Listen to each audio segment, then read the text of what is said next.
Some doors should never be opened. Some warriors should never be disturbed. Today, the DC universe learns that the gods it worships pale in comparison to the man who buried an entire pantheon beneath ash and regret. This is not a story of heroes and villains.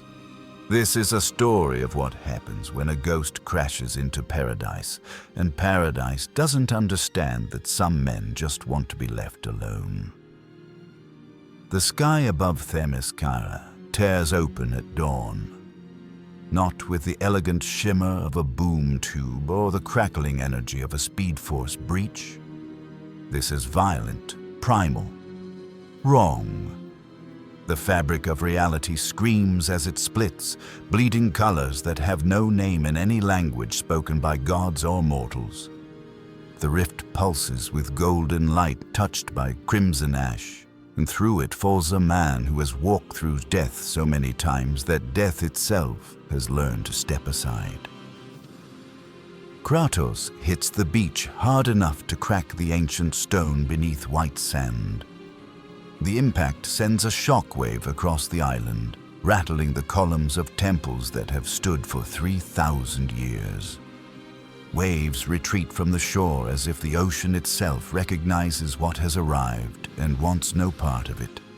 Steam rises from his body, not from heat, but from the residual energy of a mother box malfunction colliding with a curse so old it predates this universe's concept of curses. Athena's final gift, twisted through dimensional barriers, has thrown him here. Somewhere, nowhere, away from everything he fought to protect. He rises slowly, ash falling from his skin like snow from a mountain that will never know spring again. The red tattoo across his face and body seems to pulse in the morning light, a permanent reminder of a brother's blood and a god's bargain. His skin is pale, not the pallor of sickness, but the white of funeral ash burned into flesh by a curse he can never wash away. The Leviathan axe materializes in his right hand, frost forming along its edge despite the Mediterranean warmth. The blades of chaos remain sheathed on his back, their chains wrapped tight, because he promised himself, promised his son, that those weapons would only emerge when there was no other choice. Kratos' eyes scan the horizon.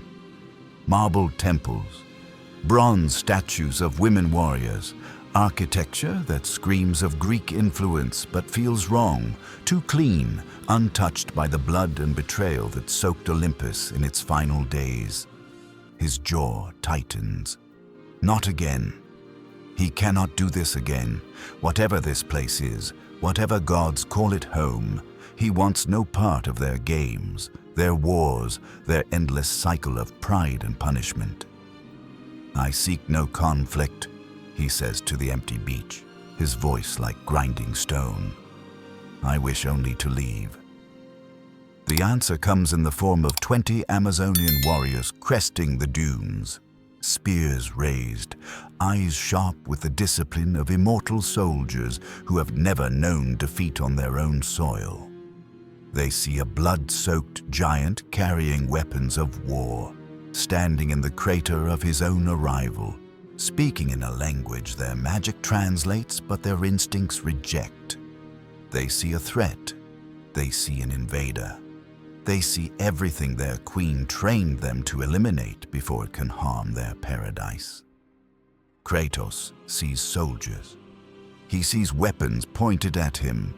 He sees God's pawns doing God's work, and something ancient and furious stirs in his chest. Not Spartan rage, not yet, but the exhaustion of a man who has fought this exact battle on 1,000 different shores across multiple lifetimes. Stand down, he says, and it is not a threat. It is a plea that his voice has forgotten how to make sound like pleading. I will not fight you. I will leave. Just point me toward the shore, and you will never see me again. The warriors do not lower their spears. Why would they? They do not know what he is. They do not know what he has survived. They do not know that the blood caked under his fingernails belongs to gods who thought themselves invincible, right up until the moment their immortality proved meaningless against a father's grief weaponized into perfect violence. The captain of the guard steps forward, her armor catching the sunrise, her face set in the expression of someone who has never met a problem that couldn't be solved with discipline and steel. "You will come with us, stranger. Our queen will decide your fate."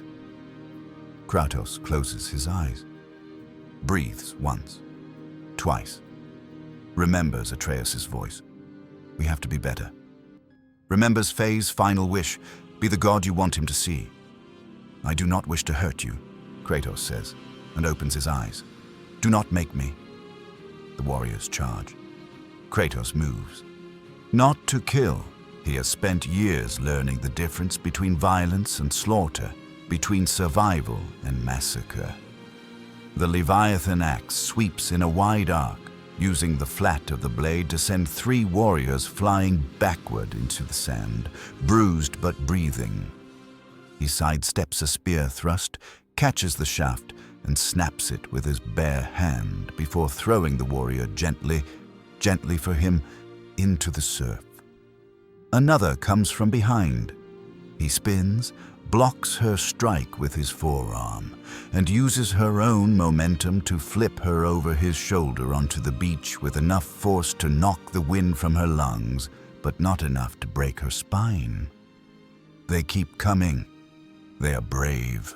They are skilled.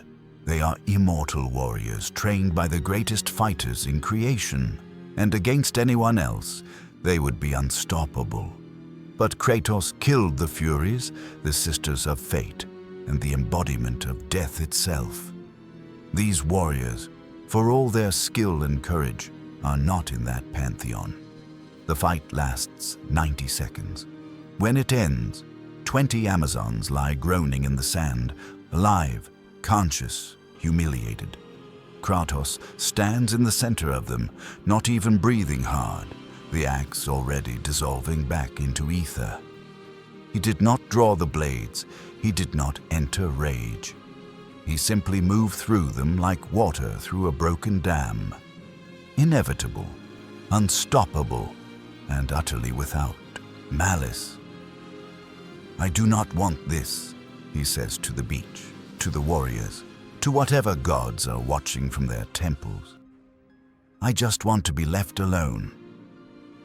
The conch shell sounds across the island, a war horn that has not blown in 500 years, and from the palace of Themyscira, moving with the grace of a hunting cat and the purpose of an oncoming storm, comes Wonder Woman, Diana of Themyscira, daughter of Hippolyta, champion of the Amazons, demigoddess of war and compassion. She sees her sisters scattered across the beach. She sees the pale giant standing among them, weapon vanished, hands open, but posture screaming of barely restrained violence. She sees his eyes, cold, tired, infinitely sad. And she sees something else, something that makes her slow her approach just slightly. She sees a warrior who does not want to fight, but Diana is a warrior who cannot ignore a threat to her home. "I am Diana, Princess of Themyscira," she calls across the sand, her voice carrying the weight of divine authority. "You have invaded Paradise Island and struck down my sisters. Surrender now, or face judgment." Kratos looks at her, really looks at her, and sees something he has not seen in lifetimes. A god's daughter who actually cares about mortals. A warrior goddess whose armor is not stained with the blood of innocence. A champion who means the words coming from her mouth. For just a moment, something like regret flickers across his face, because he knows what comes next. He has lived this moment before, in different worlds, against different gods. They always think they can stop him. They are always wrong. And he is so tired of being right. "I do not surrender," Kratos says quietly, "and I do not wish to hurt you, but I will leave this place, with or without your permission." Diana's eyes narrow. Her hand moves to the lasso of truth coiled at her hip. Thunder rumbles overhead despite the clear sky, an echo of her father's blood recognizing a storm that walks on two legs. She takes a fighting stance, and even Kratos, who has fought gods, titans, and the embodiment of fear itself, feels a flicker of respect for the absolute conviction in her posture. This one will not fall as easily as her sisters. This one might actually make him try. "Then I am sorry," Diana says, and lightning begins to crackle along her braces. "But you will not leave until I understand what you are." Kratos' hands curl into fists. The temperature drops 10 degrees as frost begins creeping across the sand around his feet. Somewhere deep in his chest, Spartan rage whispers its familiar promise. "Let me out," and this ends quickly. He pushes it down. "Not yet. Not unless she forces it. Please, goddess, do not force it." "I am no one," Kratos says, and his voice cracks on the word. "I am nothing. I just want to go home." But home is ashes and memory, and Diana cannot hear the grief beneath the gravel of his voice. All she can hear is threat. All she can see is danger. All she can know is duty. The last Amazon and the Ghost of Sparta stand 30 feet apart on a beach that will never be the same. The sun rises higher. The waves hold their breath, and Paradise learns that some battles begin not with hatred, but with tragic, terrible misunderstanding. Diana moves first because waiting has never been in her nature. 3,000 years of training compressed into a single moment. She closes the distance between them in a heartbeat, faster than mortal eyes could track, her fist pulled back and wreathed in the crackle of Zeus's lightning. It's a blow meant to test, not kill, calculated to measure the stranger's strength without destroying him. She's fought demons and gods and monsters that defy description, but something in the pale warrior's eyes makes her hold back that final measure of divine power. Something that looks less like malice and more like resignation. Kratos doesn't dodge. He raises his left arm and catches her fist in his palm. The impact sends a shockwave across the beach that flattens the dunes and cracks the ancient stones beneath the sand. Lightning arcs up his arm, burning through mortal flesh that should ignite, should char, should at minimum force him to release her. Instead, his fingers tighten around her fist with the inexorable pressure of a mountain deciding to fall. His skin smokes but does not burn. His eyes never leave hers, and Diana realizes with creeping horror that he's not blocking her punch. He's simply refusing to acknowledge that it should hurt him. "Stop," Kratos says, and there's something in his voice that sounds almost like begging. "Please, I do not want to do this." Diana answers by driving her knee toward his ribs with enough force to shatter titanium. Kratos releases her hand and takes the blow full on, the impact folding him slightly at the waist, but not dropping him, not even moving him backward. She follows with a spinning elbow that should cave in his temple. He turns his head just enough that it glances off his jaw, instead splitting his lip. Blood runs down his chin, red, human, normal, and for a moment, Diana thinks maybe he can be reasoned with. Maybe this can end without one of them broken on the sand. Then she sees his expression, and her heart sinks. It's not anger on his face. It's not battle fury or killing intent. It's just tired acceptance, the look of a man who's walked this path so many times he knows every stone by name.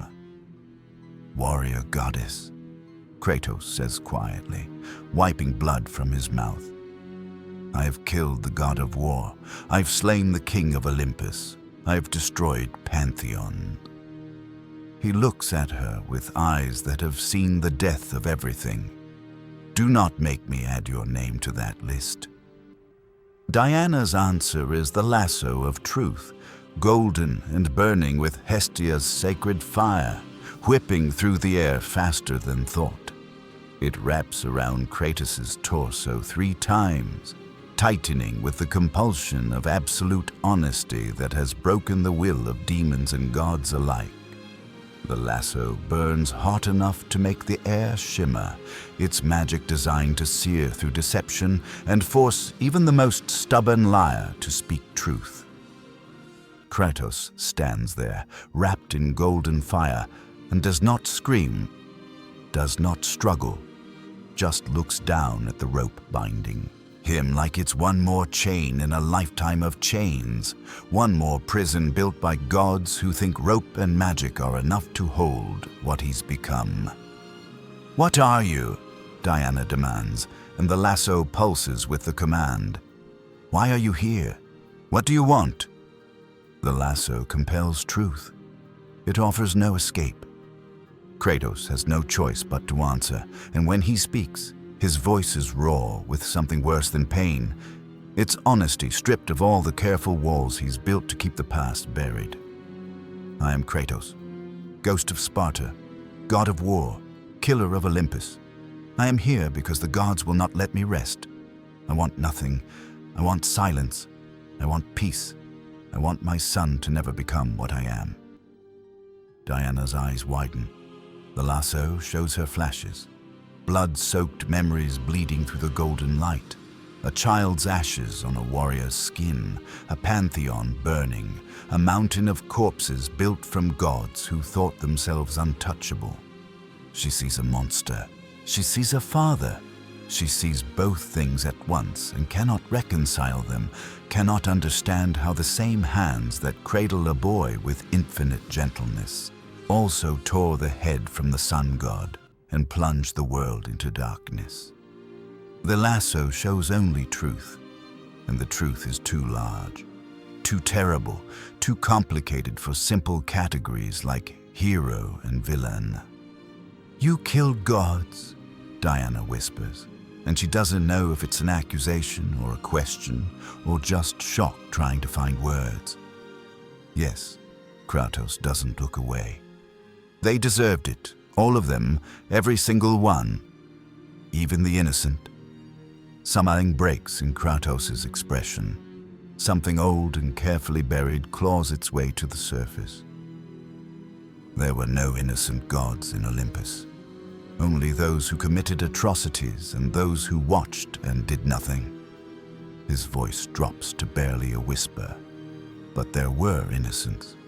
So many innocents, and I killed them too. In my rage, in my grief, in my blindness. He closes his eyes. I killed them, and no amount of vengeance against the gods could ever balance those scales. Diana feels the lasso burning in her hands, not with heat, but with the weight of absolute truth. This is not a villain. This is not a hero. This is something worse and more complicated. A weapon that gained sentience. A slave who murdered his masters. A father drowning in an ocean of blood he can never wash away. She should strike him down. Every instinct trained into her by immortal warriors screams to end this threat before it can bring Olympus's fate to earth. But she's also her mother's daughter, and Hippolyta taught her that justice without understanding is just another kind of violence. "Release me," Kratos says, and it's not a threat. It's exhaustion given voice. "I will leave your island. I will leave your world if I can find a way. I seek no war with you or your gods. I have had enough of gods to last eternity." Diana's fingers tighten on the lasso.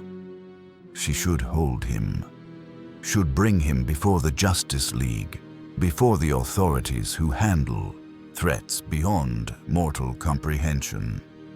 Should let Batman analyze him, let Superman try to reach whatever humanity might still exist beneath the ash and scar tissue. But the lasso whispers truth in her grip, and the truth is that this man, this God killer, is telling her exactly what he is and what he wants, and it's not conquest or destruction or any of the things that usually bring monsters to Paradise Island. It's just a broken warrior who wants to disappear. Before she can decide, the decision is made for her. The air above the beach warps with red and blue light, and Superman lands between them hard enough to crack the stone beneath his boots. He takes in the scene instantly. Diana with her lasso around a blood-soaked warrior, 20 Amazons scattered across the sand, the crater of impact still smoking behind the pale stranger. Clark Kent's journalist instincts see a story. Superman's hero instincts see a threat. Kal-El's Kryptonian heritage sees power radiating off the stranger like heat from a furnace, and his expression hardens into something Diana has only seen a handful of times. The look Superman gets when he's decided someone needs to be stopped, and stopped now before more people get hurt. "Diana, step back," Clark says, his voice carrying the absolute authority of someone who has moved planets and stared down gods. "I've got this." "Clark, wait," Diana starts. But Superman is already moving, not with the playful speed he uses to race Flash or the careful precision he employs when saving civilians. This is Superman moving like a missile, like judgment given form, crossing the space between them faster than sound. His fist, capable of shattering mountains, drives toward Kratos' face with the full force of a man who can bench press the moon and has decided that overwhelming force is the kindest option. Kratos moves his head 6 inches to the left. Superman's fist misses by a margin so thin it displaces the air, hard enough to create a sonic boom that shatters every window in the nearby temple. Clark's eyes widen. Not many things dodge him when he's moving at full speed, and he pivots mid-flight to come around for another pass. But Kratos isn't where he was a microsecond ago. He's dropped into a crouch, the Leviathan axe materializing in his hand, trailing frost and ancient rage. And when Superman comes back around, Kratos doesn't strike. He plants the axe in the ground and lets the wave of absolute zero cold wash over the Man of Steel like a tsunami of frozen inevitability. Superman freezes, not metaphorically, literally. Ice forms across his suit, across his skin, across the air in his lungs. For 3 seconds, the most powerful hero on Earth is encased in ice so cold it approaches the theoretical limit of temperature, so cold that atoms themselves slow their vibration and consider giving up. Then Superman's eyes glow red, heat vision firing on instinct, and the ice explodes into steam. He staggers, actually staggers. Frost, still clinging to his cape, and looks at Kratos with new understanding. This is not a normal threat. This is something that can hurt him. Something that just did hurt him. "Who are you?" Superman demands, hovering 3 feet off the ground, fists clenched, every muscle ready to move at light speed if this escalates further. Kratos pulls the axe from the ground and holds it loosely at his side, non-threatening but ready. His eyes meet Superman's, and there's no fear there, no awe at facing an alien who can juggle stars, just weariness and a terrible, intimate recognition. "I am Kratos, and you." His gaze travels over Superman's costume, the symbol on his chest, the way he positions himself between Kratos and Diana like a shield. You are a god who protects mortals. Something like pain crosses Kratos' face. The gods I knew only destroyed them. I'm not a god, Clark says firmly. I'm just someone trying to help. That, Kratos says quietly, is what makes you different, and why I will not kill you unless you force me to.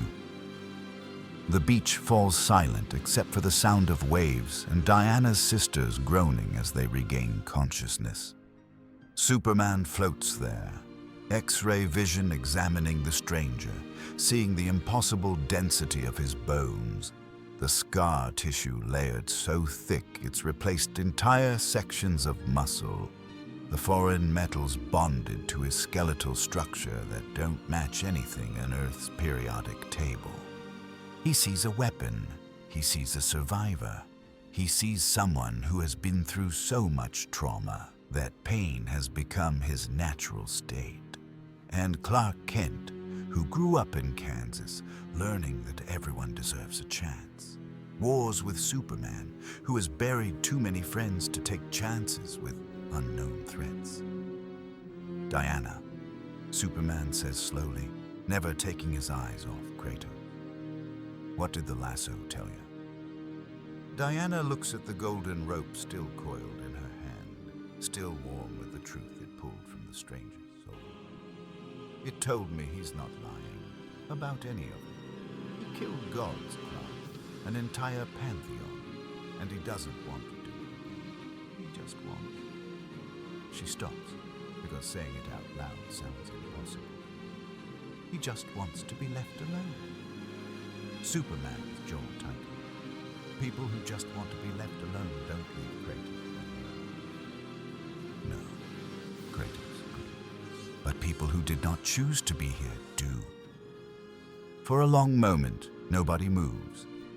Then, from the tree line, Batman's voice cuts through the tension like a knife finding the gap in armor. Then let's find out how you got here and how to send you back. All three of them turn to see the dark night emerging from the shadows between the palm trees, cowl up, cape barely moving despite the ocean breeze. Nobody knows how long he's been watching. Nobody ever does. But there's something in his posture, less aggressive than Superman, more analytical than Diana, that suggests he's been observing, calculating, and reaching conclusions that the others are still fighting toward. Bruce, Superman starts. He's been here 10 minutes and hasn't killed anyone, Clark. Batman's white lenses fix on Kratos with the intensity of a man who has stared down gods and made them blink. If he wanted them dead, they'd be dead. Diana's warriors. You, all of us. He steps closer, and despite having no powers, despite being just a man in a suit, there's something in his presence that makes even Kratos pay attention. So either he's toying with us, which seems unlikely given his body language, or he's telling the truth. He doesn't want this fight. Oracle's already tracking the energy signature from his arrival. Batman continues, pulling a small device from his belt. Boom tube tech, corrupted, mixed with something older. Divine energy wavelengths that match Greek mythological artifacts, but at levels we've never recorded. His eyes narrow. You're not from our Earth, are you? Kratos' expression shifts slightly. Surprise, maybe, that someone in this world understands dimensional travel. No, I'm not. Then you have common ground, Batman says flatly. You want to leave. We want to understand how you got here so it doesn't happen again. Work with us, and maybe we all get what we want. Kratos looks at the three of them. Wonder Woman with her lasso, still glowing. Superman hovering like a one-man air force. Batman standing in the sand like he owns it despite being surrounded by demigods. He sees warriors, he sees protectors, he sees people who actually care about the world they're defending, which is so alien to his experience with gods that he almost doesn't recognize it. Almost. "I will work with you," Kratos says slowly. "But if your gods interfere, if they try to command me, control me, or use me for their wars, I will do what I always do to gods who cannot leave me in peace." "Understood," Batman says before either of the others can object. "But for the record, we don't answer to gods. We just try to keep people safe." Kratos looks at him for a long moment, then nods once. The Leviathan axe dissolves into frost and memory. The tension doesn't leave his shoulders. It never really leaves. But something in his posture shifts from combat-ready to merely watchful. It's not trust, but it's not war. And right now, on a beach in paradise, that might be enough. The Watchtower orbits Earth in silence. 7 miles of steel and alien technology hanging in the void where gods cannot reach and mortals dare not follow. Superman stands at the observation window, arms crossed, watching the planet turn below, while Kratos sits motionless in the center of the room. They've been here for 3 hours. Batman is running scans. Wonder Woman is consulting with Themysciran scholars about dimensional rifts, and Clark is trying to figure out how to talk to a man who killed his own gods and looks like he'd do it again without hesitation. "You don't trust me," Kratos says without looking up. "It's not a question." "I don't know you," Clark replies carefully, "but Diana's lasso doesn't lie. And Batman hasn't found evidence you're an immediate threat. So I'm trying to understand before I judge." He turns from the window. "You said you killed your pantheon." "All of them?" "Yes." Kratos' voice is flat, factual, like he's reciting a grocery list instead of confessing to deicide. "Zeus, Poseidon, Hades, Ares, Athena, Helios, Hermes, every god who stood between me and my freedom." He finally looks up, and his eyes are empty of everything except old, cold certainty. "Every god who used mortals as toys and weapons. Every god who punished humans for divine mistakes." Clark feels something tighten in his chest. There had to be another way. There was not. Kratos stands slowly, and even without weapons, even without aggression, his presence fills the room like smoke fills a burning house. "I tried mercy. I tried reason. I tried walking away." His hands curl into fists.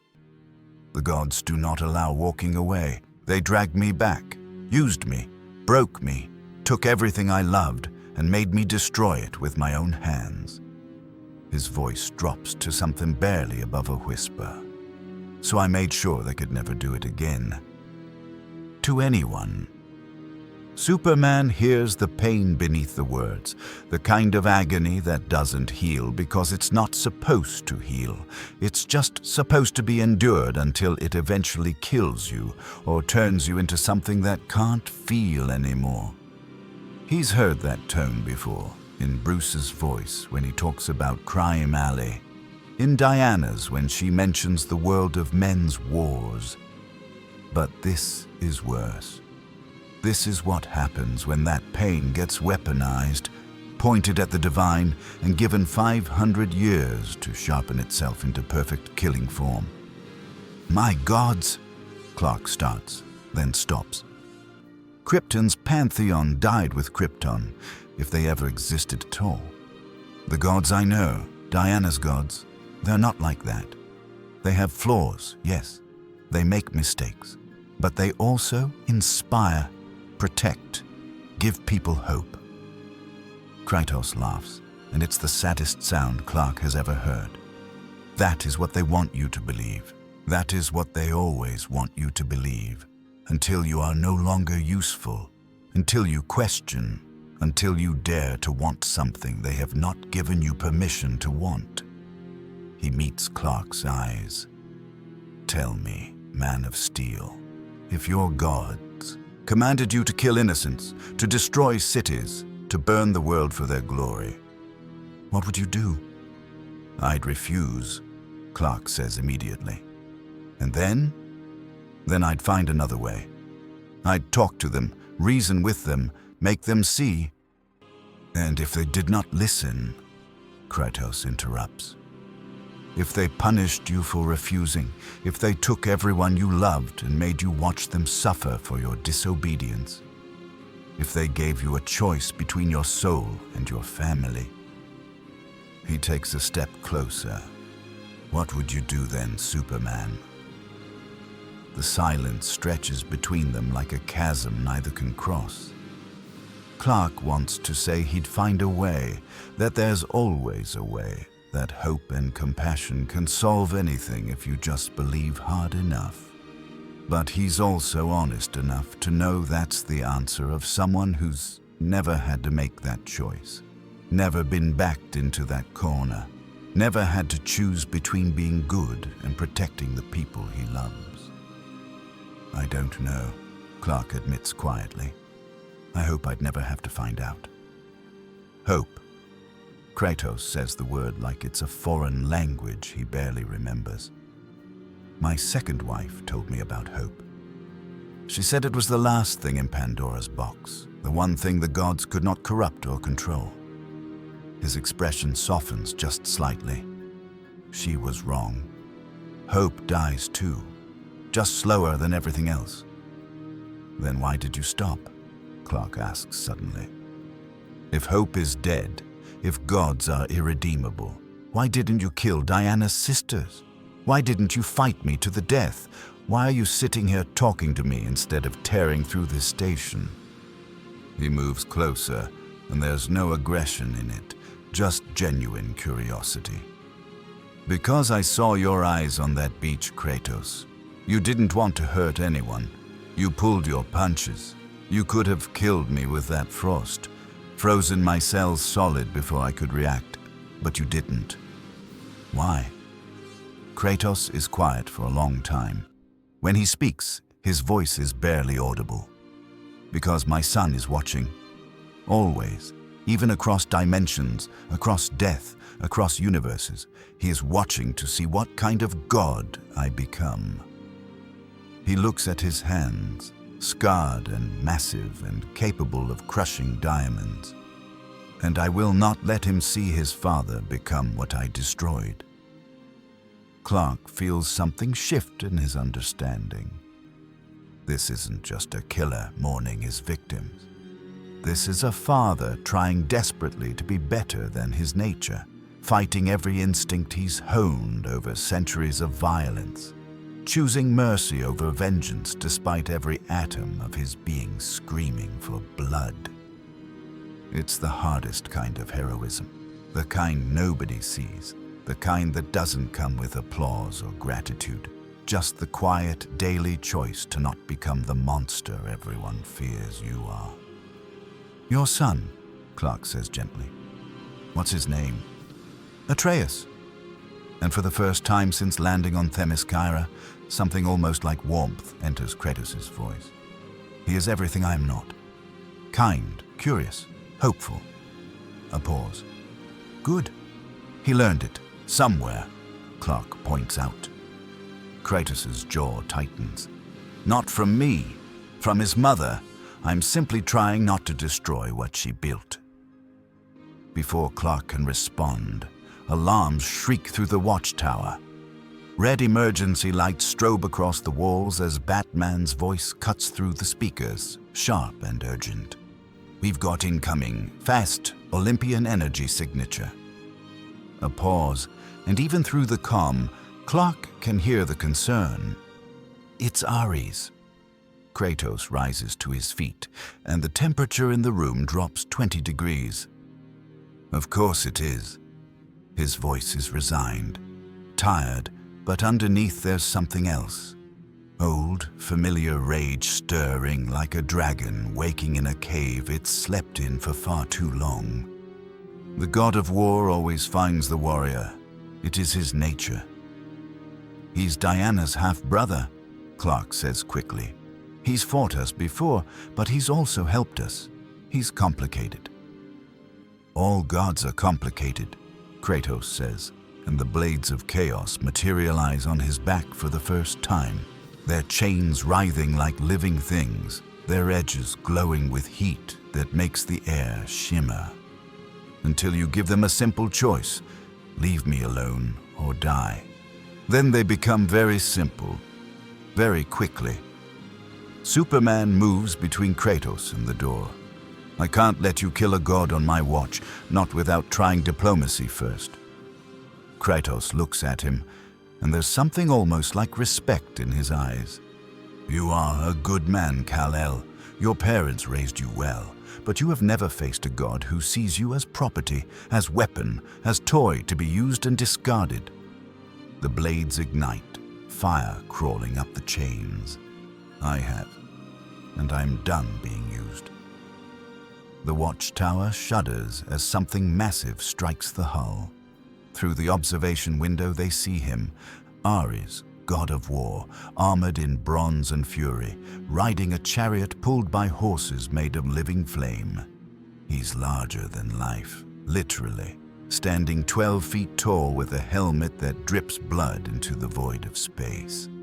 His eyes glow red as they fix on the station, and when he speaks, his voice booms across every speaker in the watchtower like thunder demanding worship. Ghost of Sparta. Ares' voice is gleeful, hungry, wrong. I felt you arrive like a wound opening at the fabric of war itself. You who killed my counterpart in your dead universe. You who carries the title I was born to claim. The war god's smile is visible through his helmet, all teeth and violence. This world's Ares has grown weak, playing hero with the Justice League, pretending to care about mortal lives. But you remember what we truly are, what we were made to be. Kratos walks to the window, and Clark notices that every hero in the watchtower has stopped what they're doing to watch. Flash stands frozen mid-step. Green Lantern's constructs flicker and fade. Cyborg's systems are recording everything, trying to quantify the threat level and failing because the computers don't have a category for what Kratos represents.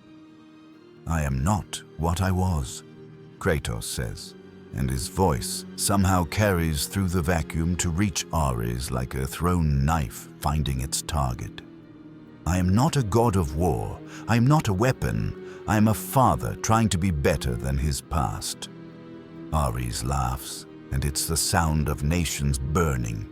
Your past is all you are, Ghost. Your past is written in the ashes of Olympus, in the blood of your family, in the screams of every soul you sent howling into Hades. His chariot wheels closer. Horses breathe in flame that doesn't exist in normal physics. This universe needs a true god of war. This universe needs what you could become again if you just stopped pretending that love makes you anything but weak. Kratos' hands tighten on the window frame. The reinforced transparent alloy cracks under his grip.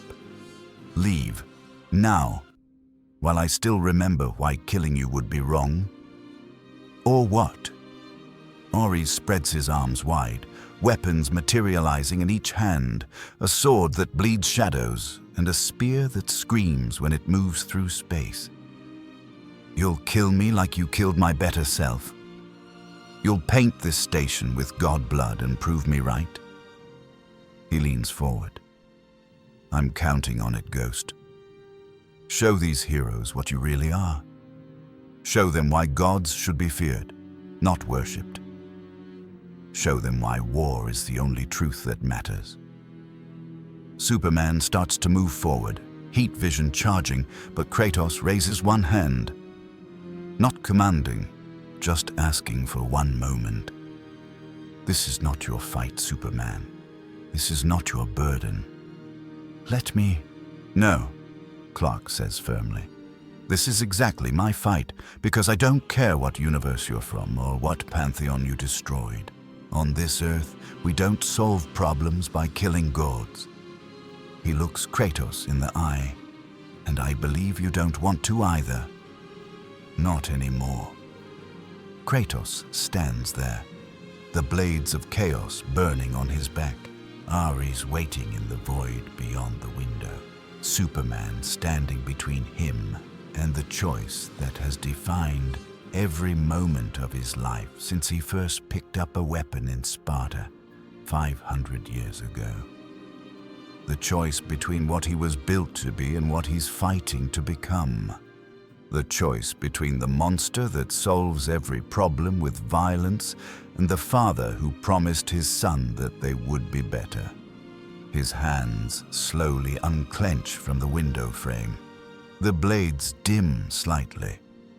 What do you suggest, Man of Steel? Superman allows himself a small smile. We go out there together, and we show Ares that there's more than one kind of strength. The Batcave is silent, except for the hum of computers analyzing dimensional rifts and the quiet drip of water from stalactites older than Gotham itself. Kratos sits on a reinforced bench, the third one, after the first two collapsed under his weight, staring at nothing while Bruce Wayne works 3 keyboards simultaneously, his cowl pulled back, exhaustion evident in the lines around his eyes. They've been here for 6 hours, since the confrontation with Ares ended with the war god retreating, promising he'd return when Kratos remembered his true nature. Superman is in Metropolis handling a hostage situation. Diana is briefing the League, and Bruce is doing what he does best, investigating the monster everyone else fears while the monster sits 10 feet away, still as stone. You don't sleep, Bruce observes without looking up from his screens. Sleep brings dreams, Kratos replies. Dreams bring memories. Memories bring... He stops. I do not sleep. Bruce nods, like this makes perfect sense, because in his world it does. I've mapped your arrival point. The energy signature matches the boom tube malfunction, but there's something else woven through it. Divine energy, specifically a curse structure that predates recorded history. He finally looks at Kratos. Someone wanted you gone, badly enough to burn through dimensional barriers. Athena. Kratos' voice is flat. The goddess of wisdom holds grudges longer than any other. I killed her. She does not forgive. Even in death, she finds ways to punish me. Bruce's expression doesn't change, but he files that information away in the part of his mind that catalogs threats. A goddess who can act from beyond death is exactly the kind of problem that keeps him awake at night. Well, more awake than usual. If we can isolate the curse frequency, I might be able to reverse it, send you back to your universe, your son. He watches Kratos' reaction carefully. That's what you want, isn't it? For a moment, something raw crosses Kratos' face, longing so intense it's almost physical pain. Then it's gone, buried under layers of scar tissue and discipline. Yes, Atreus is alone. He should not be alone. He is too young to... Kratos stops, jaw tight. Yes, that is what I want. Bruce stands, moves to a storage locker, and pulls out a battered backpack. The one thing Kratos had on him when he arrived, which the Amazons confiscated and Bruce has been quietly examining for the past 3 hours. I need to catalog everything you brought through the rift. It might help stabilize a return portal. He sets the pack on the table between them. May I? Kratos nods once, and Bruce begins removing items with the careful precision of a forensic investigator. A wet stone worn smooth from centuries of use. strips of dried meat wrapped in cloth that analysis shows contains proteins from animals that don't exist on this earth. A water skin, spare leather straps for armor repair, and then, wrapped in a piece of soft deer skin at the very bottom, something small. Bruce lifts it carefully into the light. It's a wooden carving, no bigger than his palm. A wolf, crude but clearly made with love. The kind of amateur craftsmanship that speaks of a child's hands learning to work wood for the first time. One ear is slightly burned, the wood darkened by fire that almost consumed it. There are small runes carved along the base, Norse, not Greek, spelling out a word Bruce's translation software identifies as Father. Bruce looks at the carving, looks at Kratos, understands everything in a single heartbeat. The violence and the tenderness, the monster and the man, the warrior who killed gods, and the father who carries his son's first artwork across dimensions because it's the only thing that proves he was ever loved by something that wasn't afraid of him. Bruce Wayne, who keeps a bloody tire iron in a case downstairs and his parents' pearls in a locked drawer, recognizes the weight of talismans that are all that remain of everything you've lost. He doesn't say a word, doesn't ask about it, doesn't offer sympathy or condolences or any of the empty phrases people use when they don't know what to say to grief that has no expiration date. He just carefully wraps the carving back in its deerskin, places it gently in the pack, and closes the bag. When he meets Kratos' eyes, there's understanding there. The kind that only exists between two men who know what it means to be defined by absence, by the people who aren't there anymore, but somehow take up more space than the living ever could. "I'll get you home," Bruce says quietly. It's not a promise. He doesn't make promises he can't guarantee, but it's close. Whatever it takes. Kratos nods slowly. His voice is rough when he speaks. "You lost someone, a child?" "No."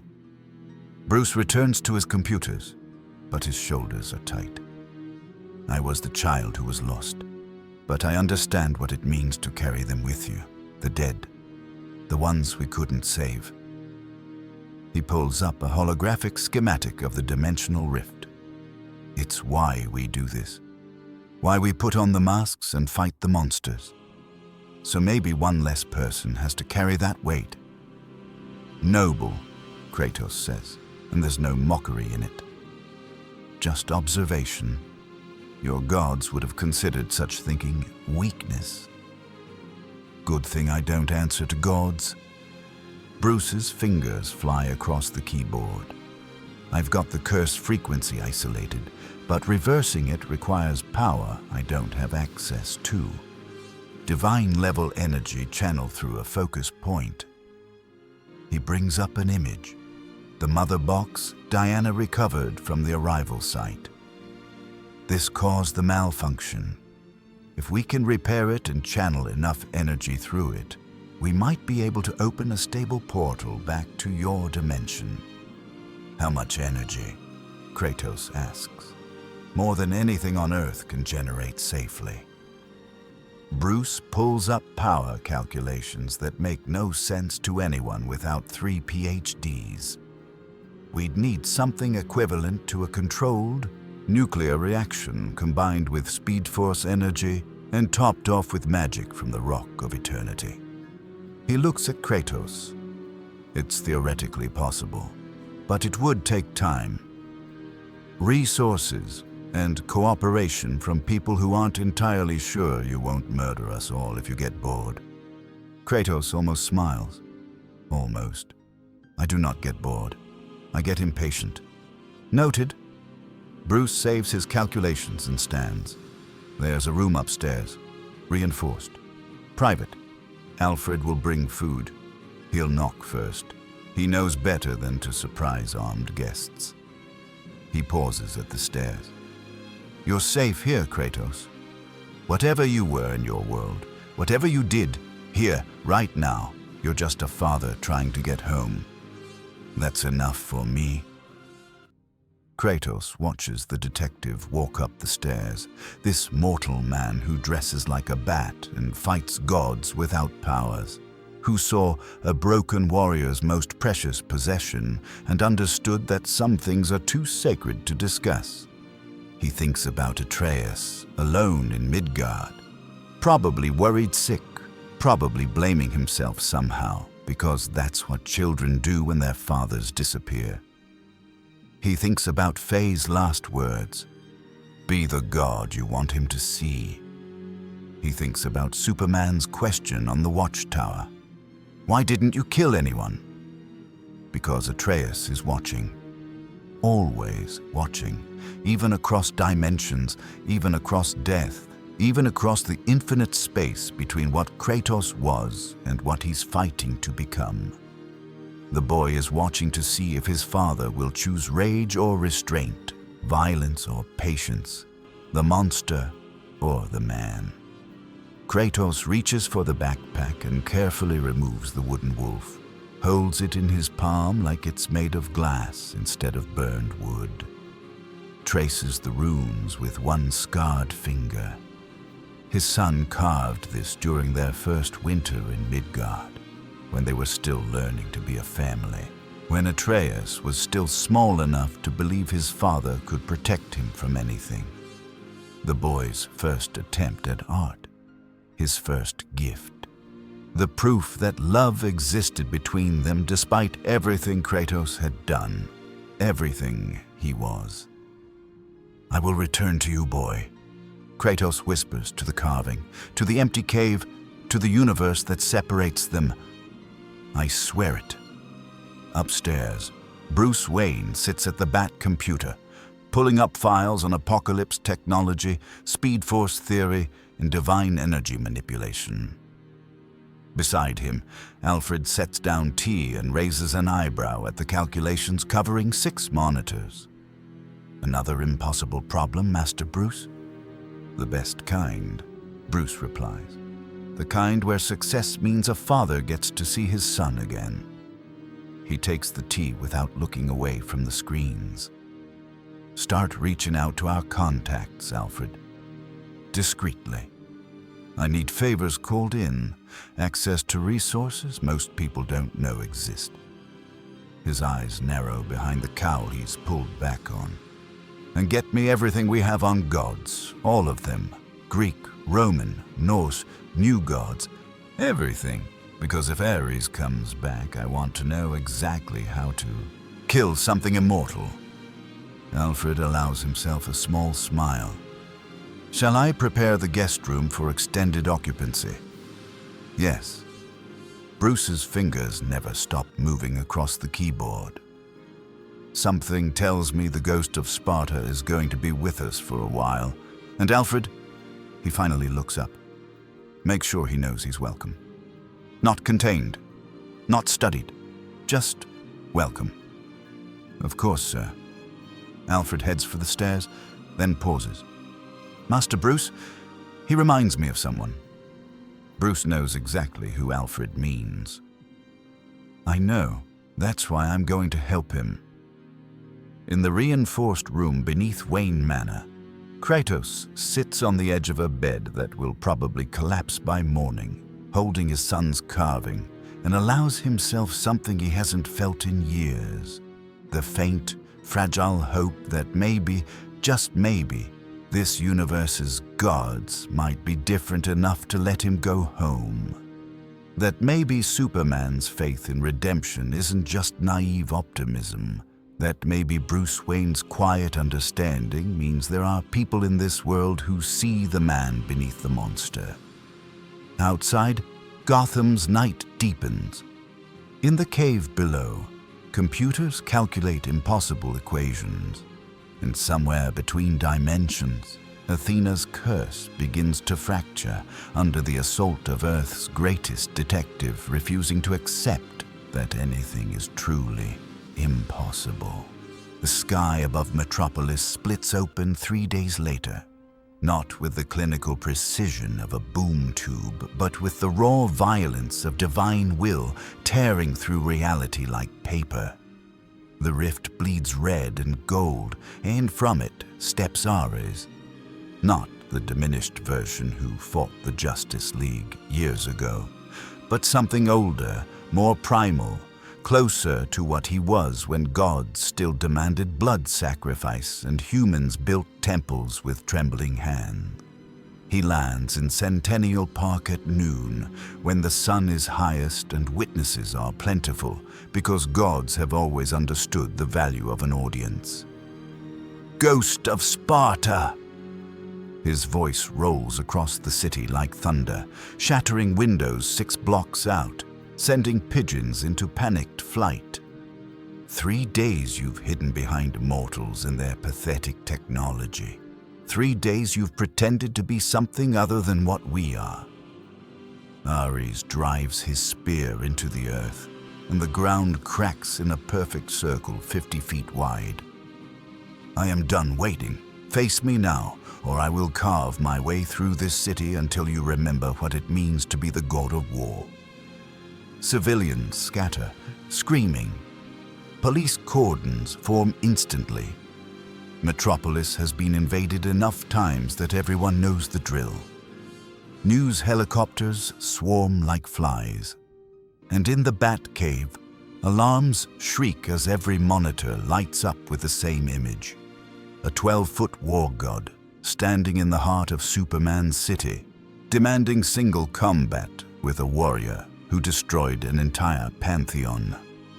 "He's baiting you," Bruce says, already in full cowl, checking his belt for the 7th time. "Knows you won't let innocents die. Knows you'll come." Kratos is already moving toward the teleporter, the blades of chaos manifesting on his back, chains writhing. He is right. Wait. Bruce steps in front of him, not blocking, just present, just making Kratos acknowledge him before he walks into what might be his death. This is what Ares wants. You, angry. You, controlled by rage. You, becoming the monster he claims you are. His white lenses bore into Kratos' eyes. Atreus is watching, remember. What does he see if you lose yourself? Kratos' jaw tightens, hands curling into fists, and for a moment the temperature drops as his control wavers. Then he breathes out slowly, deliberately, the way Faye taught him when the rage threatened to consume everything. "I will not kill him unless he forces me to." Good enough. Bruce activates his comm. "Clark, we're incoming. Try to keep collateral minimal." Superman's voice crackles back, strained. "I'm trying to evacuate the park, but Ares is making it difficult. He keeps..." A sound like metal tearing, throwing cars at people who run too slow. "Bruce, we need Kratos here now." The teleporter flares. Kratos and Batman materialize in Centennial Park, 30 feet from where Ares stands surrounded by craters and overturned vehicles, his armor slick with nothing yet, but the promise of blood hangs in the air like smoke. Superman hovers between the war god and fleeing civilians, heat vision charged, cape torn from blocking debris. Diana stands to Ares' left, lasso ready, expression torn between duty and the complicated grief of facing a corrupted brother. Flash vibrates at the perimeter, pulling stragglers to safety faster than eyes can track. Ares' smile widens when he sees Kratos. Finally, the ghost emerges from hiding. He spreads his arms, weapons materializing, blade and spear, both dripping shadows that hiss when they touch sunlight. "Look at you, standing with heroes, pretending their morality makes you clean." He laughs. "You cannot wash off Olympus's ashes, Spartan. You cannot pray away your daughter's screams. You are war-given flesh, and I am here to remind you." Kratos walks forward slowly, each step deliberate, controlled. The blades stay on his back. I am not what I was. I do not serve war. I do not serve gods. I serve only my son's memory of me. He stops 20 feet from Ares. Leave. Return to whatever hell spawned you. I will not fight you unless innocents are threatened. Innocents? Ares gestures at the city around them. These cattle, these insects who pray to us one moment and curse us the next. He drives his spear deeper into the earth. They exist to fuel our wars, Ghost, to give meaning to our violence. Without mortals to conquer, to burn, to sacrifice. What are gods but immortal children playing at importance? That, Diana says quietly, is why you were cast out, brother. Why the pantheon rejected you. You see mortals as fuel instead of the reason we exist. Ares rounds on her, and there's genuine hurt beneath the rage. Sister, sweet, naive sister, you really believe the lies Hippolyta fed you? That gods serve humanity? He laughs bitterly. We use them, we always have. Zeus raped and murdered his way across Greece. Poseidon drowned cities for sport. Even our precious Athena manipulated wars like chess games. His eyes find Kratos. Ask the ghost. Ask him what the gods did to mortals who displeased them. They destroyed them, Kratos says flatly, without mercy, without hesitation, which is why I destroyed the gods. He takes another step forward. You are not my Ares. You are this world's disease. But the cure is the same. Then cure me. Ares lunges, spear leading, moving faster than something his size should move. The spear tip, wreathed in flames that burn conceptually, that ignite ideas and courage and hope, drives toward Kratos' chest. Kratos moves. Not away. Into it. He catches the spear shaft 6 inches from his heart, frost exploding from his grip, ice crawling up the divine weapon like infection. Ares' eyes widen, shocked that anyone would catch rather than dodge, shocked that the ice doesn't melt against his flames, shocked that this warrior from another world moves with the casual confidence of someone who has killed bigger gods before breakfast. I said I would not fight you. Kratos growls, twisting the spear, forcing Ares to release it or have his wrist broken. I did not say I would let you kill me. Ares releases the spear and brings his sword down in a cut that could split mountains. Kratos catches the blade between his palms, the technique he used on Kronos' own sword a lifetime ago, and holds it motionless despite the shadows screaming along its edge, despite the divine strength pushing down, despite every law of physics suggesting he should be cleaved in half. The blades of chaos ignite on his back, not drawn but ready, their presence a warning. You do not want me to use these. Impressive, Ares admits, genuine respect in his voice. But strength alone won't save you, Ghost. I am war itself. War is eternal. War is inevitable. War is boring. Kratos headbutts him. The impact echoes across Metropolis like a gunshot. Ares staggers back, golden ichor streaming from his nose, shock replacing respect. Gods don't bleed from headbutts. Gods don't get interrupted by mortal combat techniques. Gods don't. Kratos kicks him in the chest, sending the war god flying backward through a fountain, through a stone monument, into the side of a maintenance building that collapses under the impact. Superman blinks. Diana's mouth falls open slightly. Batman allows himself the smallest smirk. Did he just... Flash starts. Headbutt a god? Cyborg finishes? Yeah, he did. Ares rises from the rubble. Armor cracked. Blood, actual blood, red and mortal looking, mixing with ichor on his face. He's not smiling anymore. You dare. I dare. Kratos stalks forward. I have killed the god of the underworld and worn his soul as armor. I have killed the god of the sun and plunged the world into darkness. I have killed the king of Olympus and watched him beg. He stops 5 feet away. You are not special, Ares. You are not different. You are just another god who believes power makes you untouchable. Ares roars, literally roars, the sound of every battle ever fought compressed into a single note, and rushes forward with both weapons raised. This time, there's no technique, no strategy, just pure divine rage unleashed. And Kratos meets him head-on, still without drawing his blades, still holding back, still choosing restraint over the easier path of simply killing this god and being done with it. They collide in the center of Centennial Park, and the shock wave levels everything within 30 feet. Kratos blocks the sword with his forearm.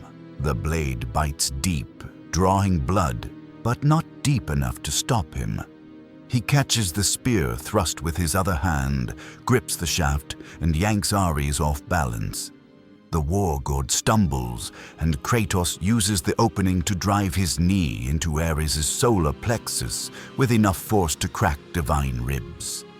"Stay down," Kratos commands. "I do not want to kill you, but I want you to try." Ares laughs through the pain, golden light building around him, power gathering.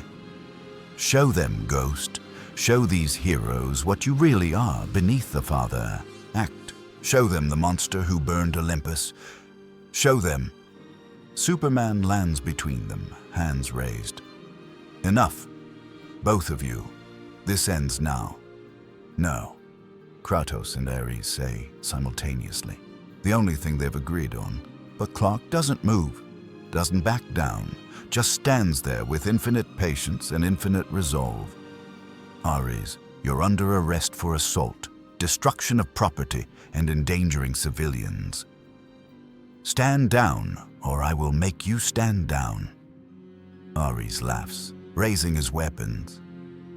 You'll make a god." He doesn't finish the sentence because Superman moves, faster than light, faster than thought, and suddenly Ares is on the ground with Clark's hand around his throat and heat vision burning half an inch from his eyes. Superman doesn't let go. His hand remains locked around Ares' throat with exactly enough pressure to make breathing difficult, but not impossible.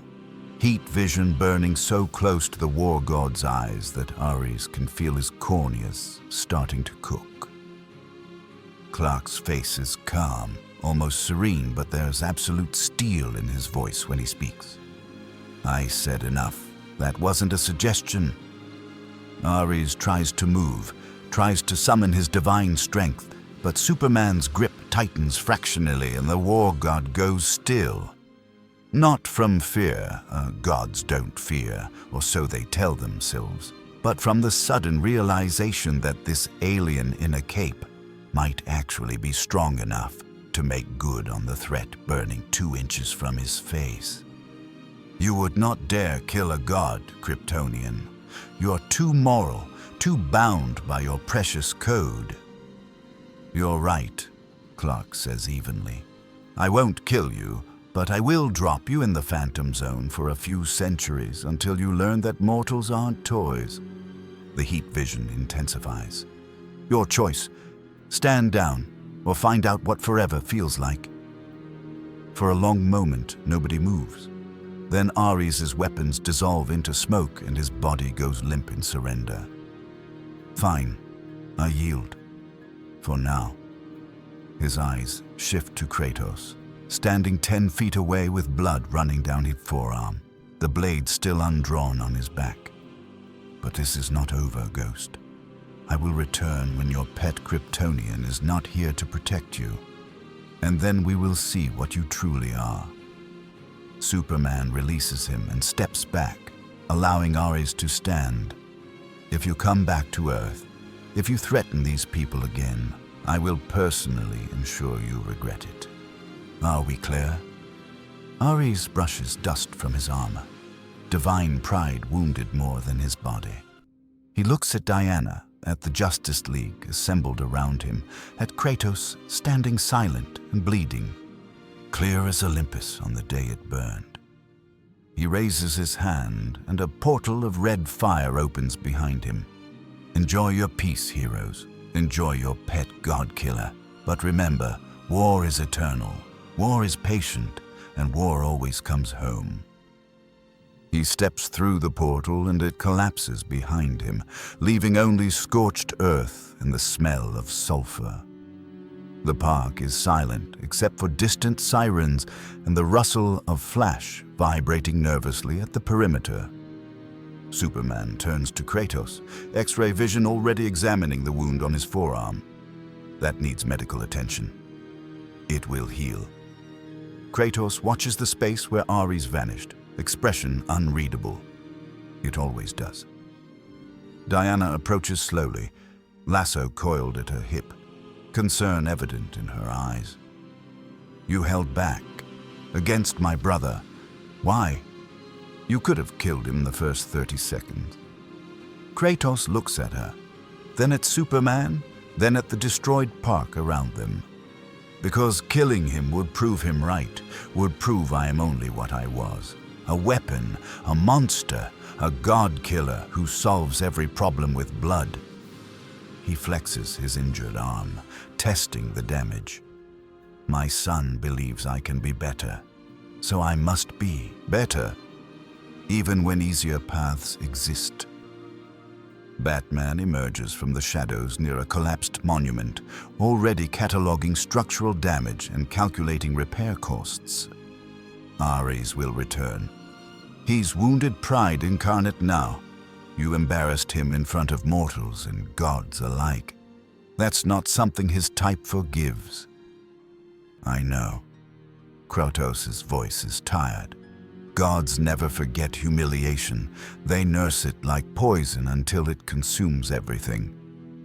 He starts walking toward the edge of the park, toward the tree line and away from the cameras, the crowds, the attention.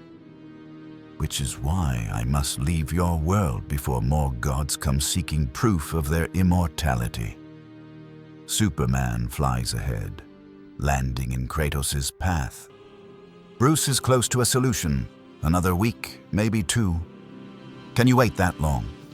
Can your world survive that long with me in it? Kratos gestures at the destruction around them. Ares is only the first. Others will come.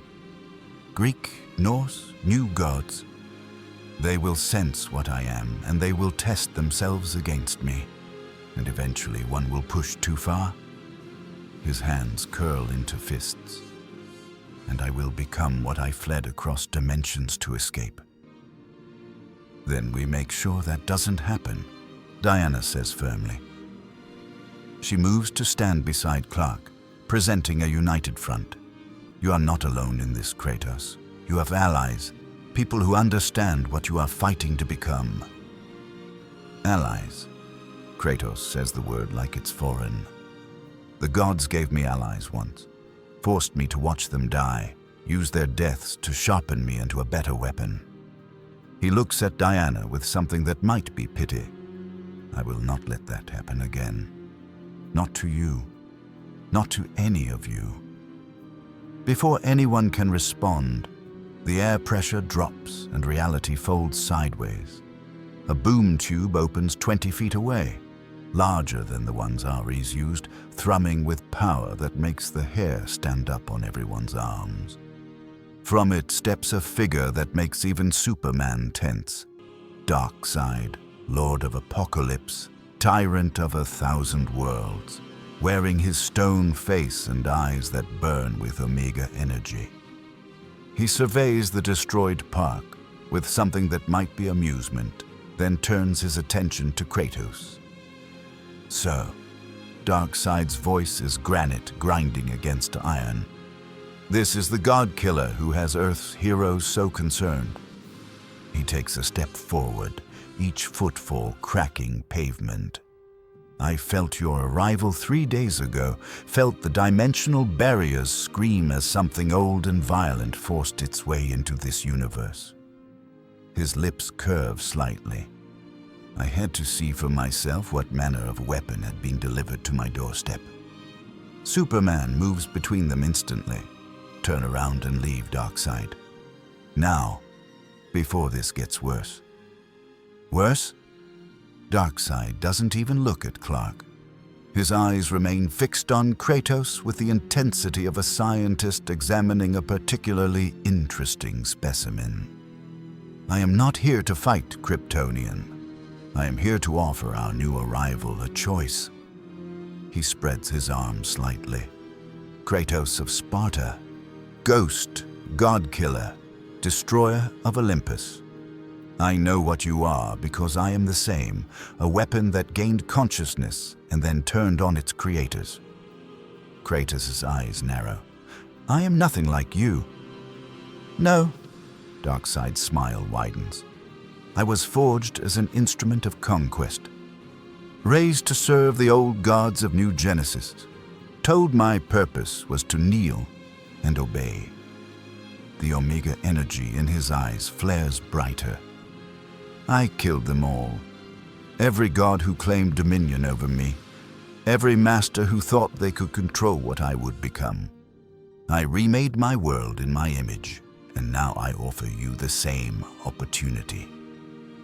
He's not interested, Diana says, hand moving to her lasso.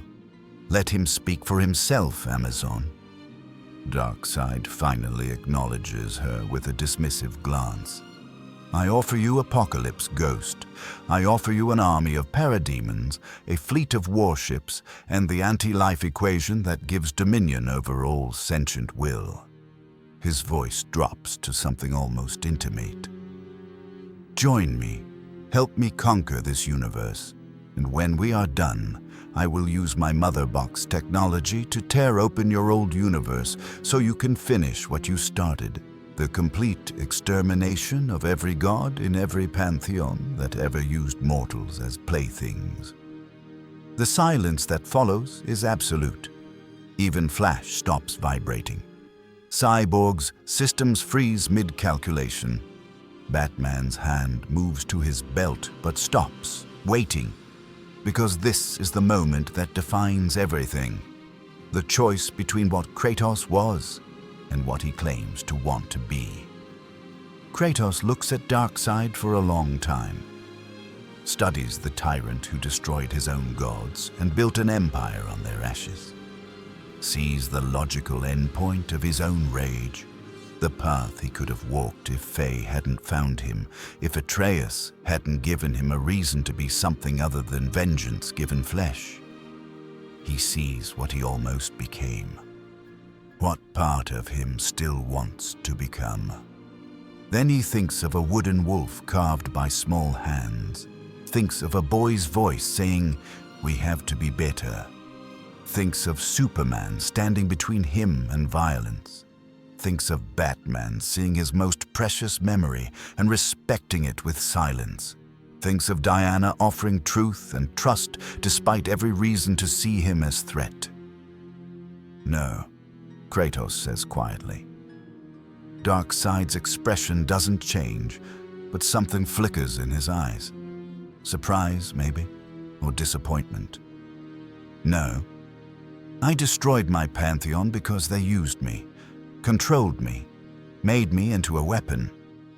Kratos takes a step forward, and even Darkseid pays attention. You offer me the same slavery in different words. You offer to make me your weapon, your god-killer, your instrument of conquest. His voice hardens. I am done being used by gods, by tyrants, by anyone who thinks power gives them ownership of my choices. Darkseid studies him for another moment, then nods slowly. I see. Love has made you weak, Ghost. That child of yours has softened what should be perfect, lethal edges. The Omega energy begins building in his eyes. A shame. I had hoped you would be wise enough to accept inevitability. But if you will not serve willingly, I will simply break you until service is all you remember." The Omega beams lance out, twin streams of energy that can track across dimensions, that erase people from existence, that have killed gods and new gods alike. They curve through the air like seeking missiles, and Superman launches himself forward to intercept, and Diana raises her bracers, and Batman is already calculating trajectories. But Kratos doesn't move, doesn't dodge, doesn't even flinch. He just stands there, and when the Omega beams hit him square in the chest, something impossible happens. The energy washes over him like water over stone, dispersing, absorbed, negated by something older than Darkseid's power, older than the source itself. Spartan rage, the gift of a war god mixed with the fury of a father who will not, cannot, allow himself to be controlled ever again. The beams fade. Kratos stands unmarked. And now he's not holding back anymore. The blades of chaos ignite in Kratos' hands, flames crawling up the chains like living serpents, and for the first time since arriving in this universe, he stops pretending to be anything other than what he is. The weapon that killed Olympus, the monster who made gods beg, the father who will endure anything to protect what matters. His eyes meet Darkseid's, and there's no fear there. No hesitation, just the cold certainty of a man who has killed bigger tyrants before breakfast. "You want war?" Kratos' voice is granite. "I will give you war." He moves. Not with Superman's speed or Flash's velocity, but with the inexorable momentum of an avalanche deciding which village dies today. The blades swing in arcs of flame and fury, and Darkseid, Lord of Apokolips, conqueror of 1,000 worlds, actually has to step back, actually has to block, actually has to try. The stone face cracks slightly as one blade bites deep into his shoulder, drawing black blood that hisses when it hits the ground. Darkseid's eyes widen fractionally. Nothing has made him bleed in centuries. "Impossible," Darkseid growls, driving his fist toward Kratos' face with enough force to pulverize diamond. Kratos catches it. His fingers lock around Darkseid's wrist, frost spreading from the contact, and he pulls the tyrant forward into a knee strike that would shatter a planet's core. Darkseid doubles over, actually doubles over, and Kratos brings both blades down toward his neck in a scissor cut meant to separate head from shoulders. Superman crashes into Kratos from the side, sending both of them tumbling across the ruined park. They impact the ground hard enough to create a crater, hard enough that seismographs 3 states away register the tremor. Clark pins Kratos down, using every ounce of his Kryptonian strength, and for a moment they're locked there. 2 fathers, 2 warriors, 2 beings of impossible power wrestling over the question of whether killing a tyrant makes you a hero or just another monster. "Stop!" Superman's voice carries the weight of command.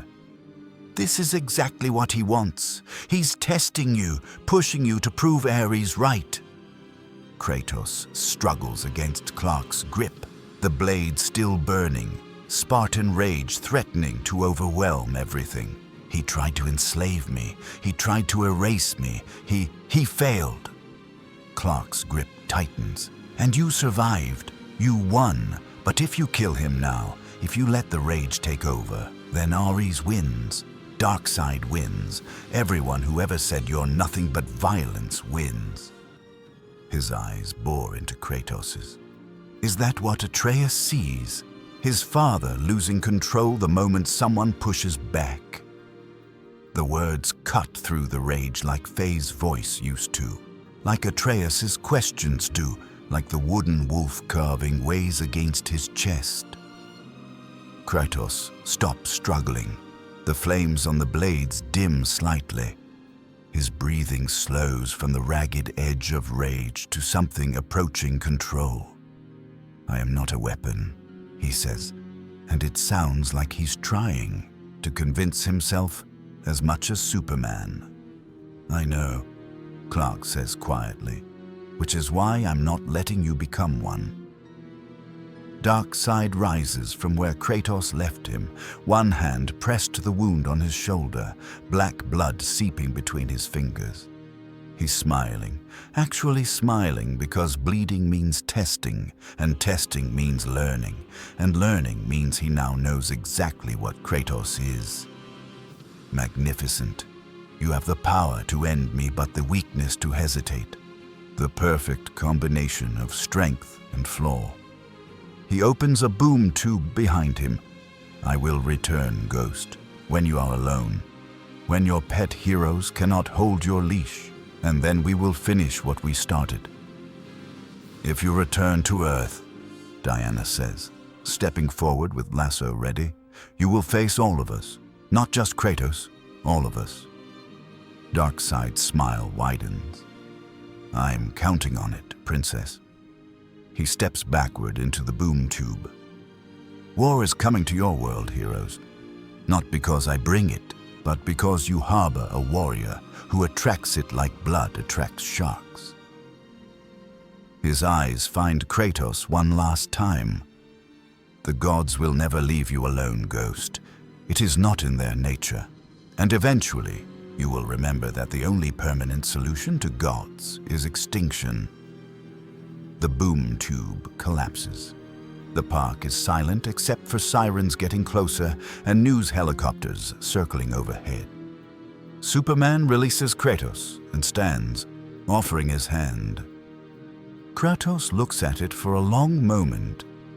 This gesture of trust from an alien who just tackled him to prevent a murder, and takes it. Clark pulls him to his feet, and they stand there among the ruins of what was supposed to be a peaceful day in Metropolis. "I almost lost control," Kratos says quietly. "But you didn't." Clark's voice is firm. "That's what matters, not the almost. The choice you made when it mattered most." Batman approaches, already on his comm with what sounds like damage control teams. "We need to move. Media's incoming, and I'd rather not explain the God Killer on every news channel from here to Coast City." He looks at Kratos. "Can you teleport back to the cave, or do we need transportation?" "I can walk." Kratos starts toward the tree line, but Diana blocks his path gently. "You are bleeding, multiple wounds, and before you say it heals." "Yes, I know it does. But let us help anyway." She pulls a small device from her belt. "Mother box. It will take us to the watchtower. You can recover there while Bruce finalizes the calculations to send you home." Kratos looks at the three of them, Superman still ready to restrain him if the rage returns, Batman calculating 10 steps ahead, Diana offering help despite having every reason to see him as threat. He thinks about Midgard, where every hand offered came attached to chains. About Olympus, where every gift carried poison. About a lifetime of gods teaching him that trust is just another word for weakness waiting to be exploited. But he also thinks about Batman finding the carved wolf and saying nothing. About Superman asking why he didn't kill anyone. About Diana's lasso showing his truth and her still offering compassion. About these strange heroes who fight gods without becoming them, who protect mortals without enslaving them, who somehow believe that monsters can choose to be better. "All right," Kratos says finally. "I will accept your help. For now." Diana activates the mother box and the boom tube opens, stable and controlled, nothing like the violent tear that brought Kratos to this world. They step through together, the God Killer and Earth's champions, and materialize in the watchtower's medical bay. Cyborg is already there, scanners ready, looking nervous but determined. Flash vibrates in the corner, clearly wanting to ask 1,000 questions but holding back. Green Lantern. John Stewart stands by the window, ring charged, watching Kratos with the wary respect of a soldier who recognizes a superior warrior. Sit.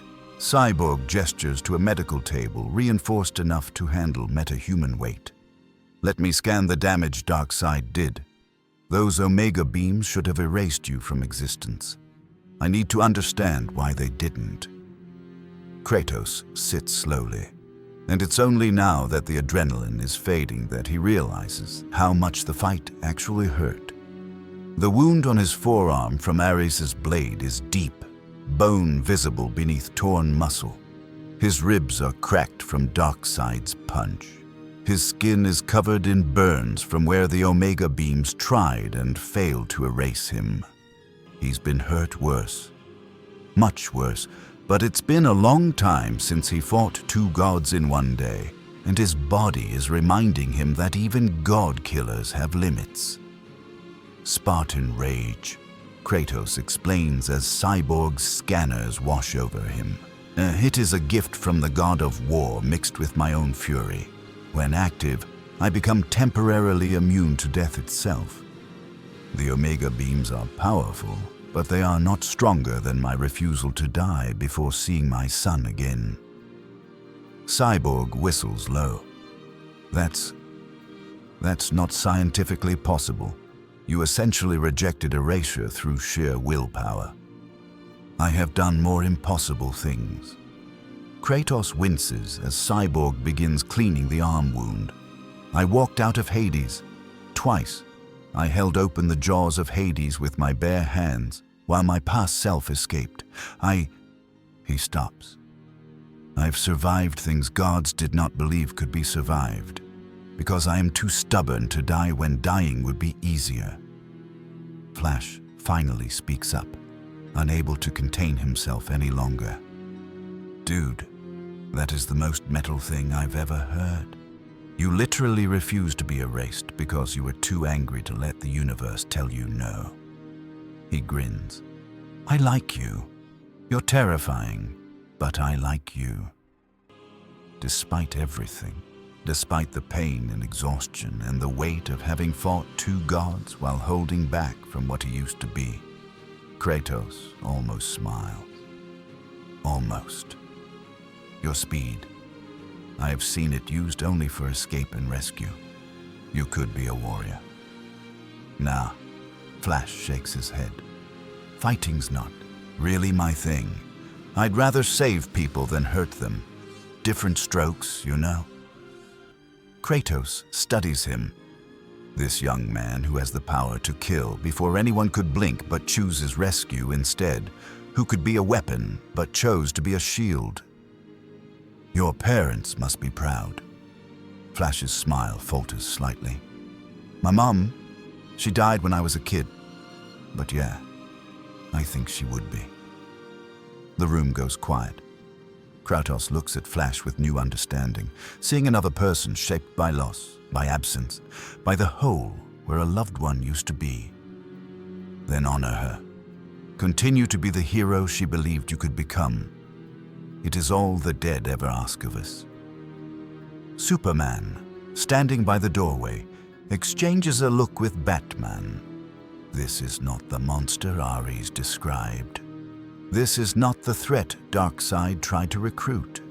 This is a warrior teaching younger heroes through pain, offering hard-won wisdom, trying desperately to be more than what his past says he should be.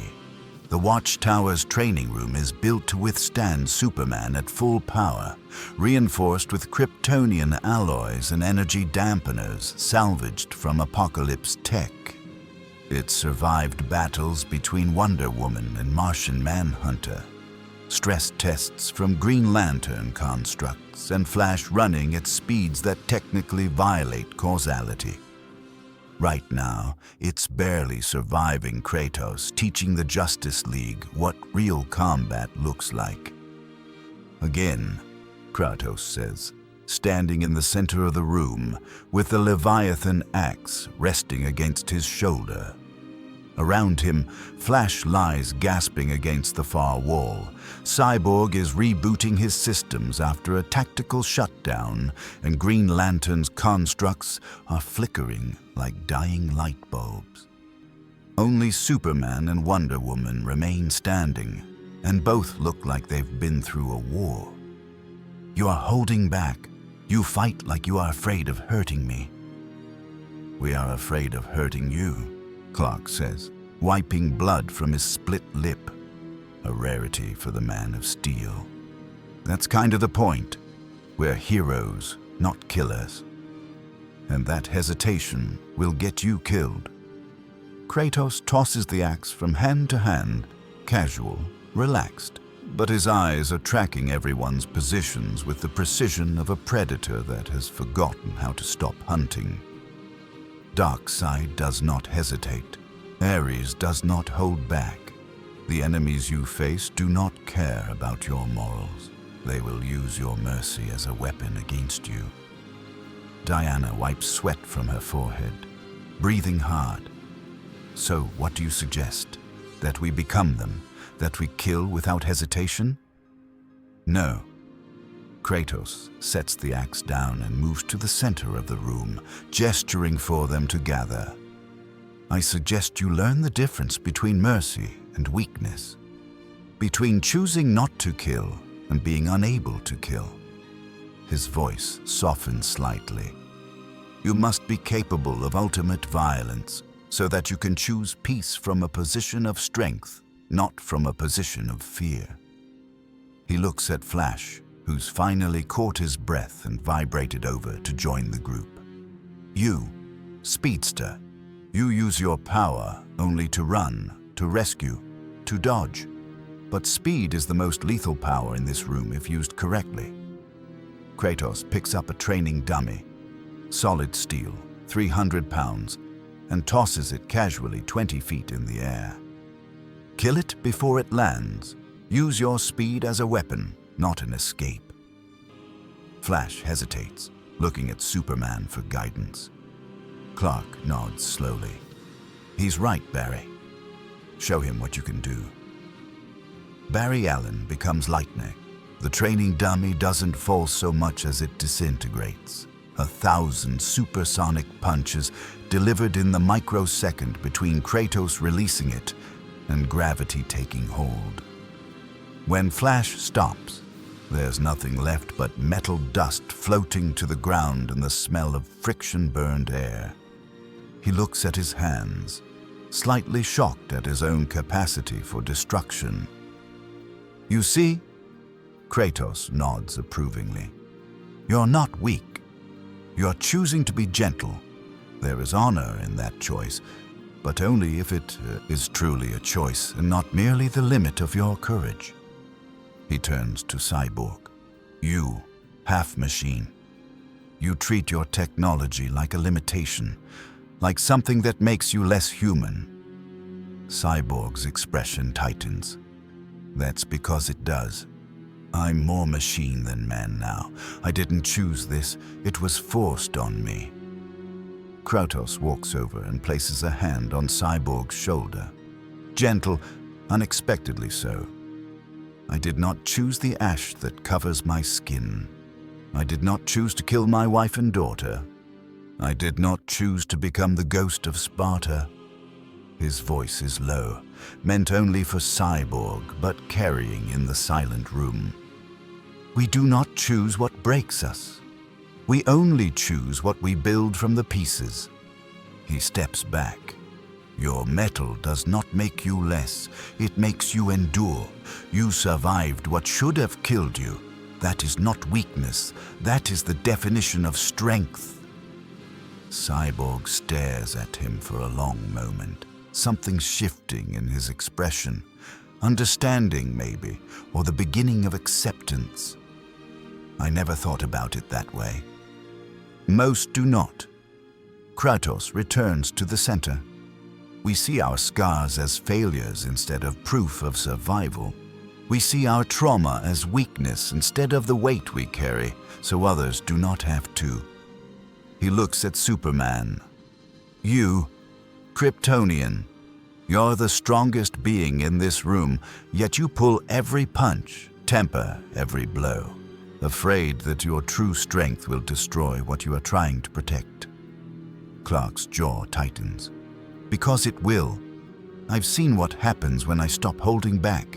People die, cities burn. I can't. You can. You choose not to. There is a difference. Kratos picks up the axe again. When Darkseid returns, and he will return, you will need to hit him with everything you have. Not to kill, but to protect. Not from malice, but from necessity. His eyes bore into Superman's. The difference between a warrior and a killer is not power. It is intent. You can unleash your full strength without losing your soul. But first, you must trust yourself not to become what you fear. The room is silent. Even Batman, watching from the observation deck above, leans forward slightly, listening. This is not the monster Ares described. This is a teacher, scarred and broken and barely holding himself together, trying to pass on lessons learned from a lifetime of mistakes so that others might avoid them. Diana speaks quietly. You sound like you are preparing us for war. I am preparing you for survival. Kratos looks at each of them in turn. War is coming whether you wish it or not. Ares has been humiliated and will seek vengeance. Darkseid has been wounded and will demand satisfaction. And others will come, drawn by the scent of blood in the water, eager to test themselves against Earth's champions. He sets the axe down with finality. When they come, you must be ready to fight not as heroes playing at war, but as warriors who understand what is at stake. Superman floats down to stand directly in front of Kratos. And what about you? When they come for you, because they will come for you, what will you do? Kratos meets his gaze steadily. I will do what I have always done. I will endure, I will fight, and I will survive, because my son needs his father to come home.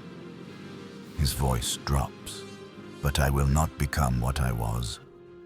I will not lose myself to rage, no matter how much easier it would make everything. That is my war, that is my burden, and it is harder than any battle against gods. Batman's voice cuts through the speakers from above. Kratos, my lab. Now, I've got something you need to see. The training session breaks up. Flash helping Cyborg to his feet, Diana collecting her weapons, Superman watching Kratos with something that might be respect or might be concern or might be both. Kratos walks out of the training room feeling the weight of every eye on him, every question unasked, every fear unspoken. These heroes are good people, better than he deserves, better than he ever thought gods could inspire. In the lab, Batman is standing in front of a holographic display showing dimensional frequencies, energy patterns, and calculations that would take a normal scientist 3 lifetimes to verify. Bruce looks tired, more tired than usual, but there's satisfaction in his expression. I found it, Batman says without preamble. The frequency signature of your home dimension. The exact harmonic needed to punch through the barriers and create a stable portal. He pulls up a schematic of a device that looks like a mother box merged with Kryptonian technology and powered by something that glows green. It'll take 48 hours to build and another 12 to charge. 3 days from now, you can go home. Kratos stares at the hologram, at the math that represents a door back to Atreus, back to Midgard, back to the quiet life he fought so hard to earn. 3 days. 72 hours between him and everything he thought he'd lost. He should feel relieved. He should feel grateful. Instead, he feels something complicated and uncomfortable that might be regret. 3 days, Kratos repeats quietly. 3 days, Bruce confirms. Unless you want to stay. He says it casually, like he's offering coffee instead of permanent residence in a universe not his own. I cannot stay. My son, I know. Batman turns from the hologram to look at Kratos directly. But I also know what it's like to find people who understand what you carry, what you've survived, what you're trying to become. He pauses. If circumstances were different, if Atreus were here with you, could you stay? Kratos considers the question honestly. Thinks about Flash learning to see his power as choice instead of limit. About Cyborg beginning to accept that survival is its own kind of victory. About Superman proving that strength and compassion are not opposing forces. About Diana offering truth without judgment. About Batman seeing a father's most precious memory and protecting it with silence. Yes, Kratos admits. In another life, perhaps I would stay. These heroes, they fight gods without becoming them. They protect mortals without enslaving them. They are what I wished the Olympians could have been. He looks at Bruce, but I am needed elsewhere. My son has been alone for too long. He needs to know his father did not abandon him. Then we get you home. Batman extends his hand. And if you ever find yourself in this universe again, you'll always have allies here. Kratos takes the offered hand, and it's not a handshake between strangers or warriors, or even allies. It's an acknowledgement between two men who know what it means to be broken by the past, but refuse to let it define the future. Thank you, Bruce Wayne, for seeing the man instead of the monster. I'm good at that, Bruce says simply. It's what I do. The sky above Metropolis tears open for the 3rd time in a week. But this time it's not Ares or Darkseid. This time it's all of them. The rift bleeds crimson and gold as Ares steps through, but he's not alone. Behind him comes a war host that makes the invasion of Apokolips look like a skirmish. Greek gods, armor gleaming, weapons drawn. New gods from Apokolips, parademons shrieking in formation. And at the center of it all, Darkseid himself, stone face carved into something that might be satisfaction. We tire of waiting, Darkseid's voice booms across the city. We tire of your pet god-killer hiding behind heroes. So we have come together, the ghost's old pantheon and his new enemy, united in purpose. His omega eyes begin to glow. Surrender, Kratos of Sparta, or we reduce this city to ash and memory. The Justice League assembles in seconds. Superman hovering at point, Wonder Woman on his right, Batman's voice already coordinating evacuation routes through every comm channel. Flash is pulling civilians from a 10-block radius faster than thought. Green Lantern constructs are forming shields around hospitals and schools. Cyborg has gone full combat mode, every weapon system online and targeting the invasion force. But everyone knows the math. Everyone knows that even Earth's greatest heroes cannot fight two pantheons at once. In the Watchtower, Kratos watches it unfold on the monitors. Batman's device is charging behind him, 47 hours into the 48 needed. So close to home he can almost hear Atreus calling his name. All he has to do is wait 1 more hour. Stay hidden. Let the heroes handle it. Walk through the portal tomorrow and never look back at the universe he accidentally saved or doomed by existing in it. He looks at the screen. sees Superman taking an Omega beam meant for a fleeing family. Sees Diana fighting Ares again, lasso wrapped around his throat while tears stream down her face because she's fighting her brother to save a world that will never fully trust her. Sees Flash moving so fast, he's vibrating between dimensions just to keep up with the parademons. Sees Cyborg calculating odds that get worse with every passing second. Kratos thinks about Atreus, about the promise he made to come home, about the carved wolf in his pack and the boy who believes his father can be better than his past, about how easy it would be to simply wait one more hour and let someone else fight this war. The old Kratos would have. The weapon that Olympus forged would have watched gods kill each other and called it justice. But Faye's voice whispers in his memory, "You are not what they made you. You are what you choose to be." And Atreus's voice, younger, hopeful, "We have to be better." Kratos closes his eyes, opens them, looks at the portal device, counting down its final hour. Makes the hardest choice he's made since deciding to spare Zeus that first time on the mountain. "I'm sorry, boy," he says quietly to the son who cannot hear him. "But these people showed me something I thought died with your mother. They showed me that gods can choose to be better, that monsters can learn to be men, that strength without cruelty is possible." He turns toward the teleporter. "I cannot let them die for the crime of giving me hope." The blades of chaos ignite as he steps into the light. Darkseid is midway through another ultimatum when the air between him and Superman detonates with frost and fury. Kratos materializes like a nightmare given form, the blades already singing their song of fire and vengeance, and his first strike takes Ares across the chest.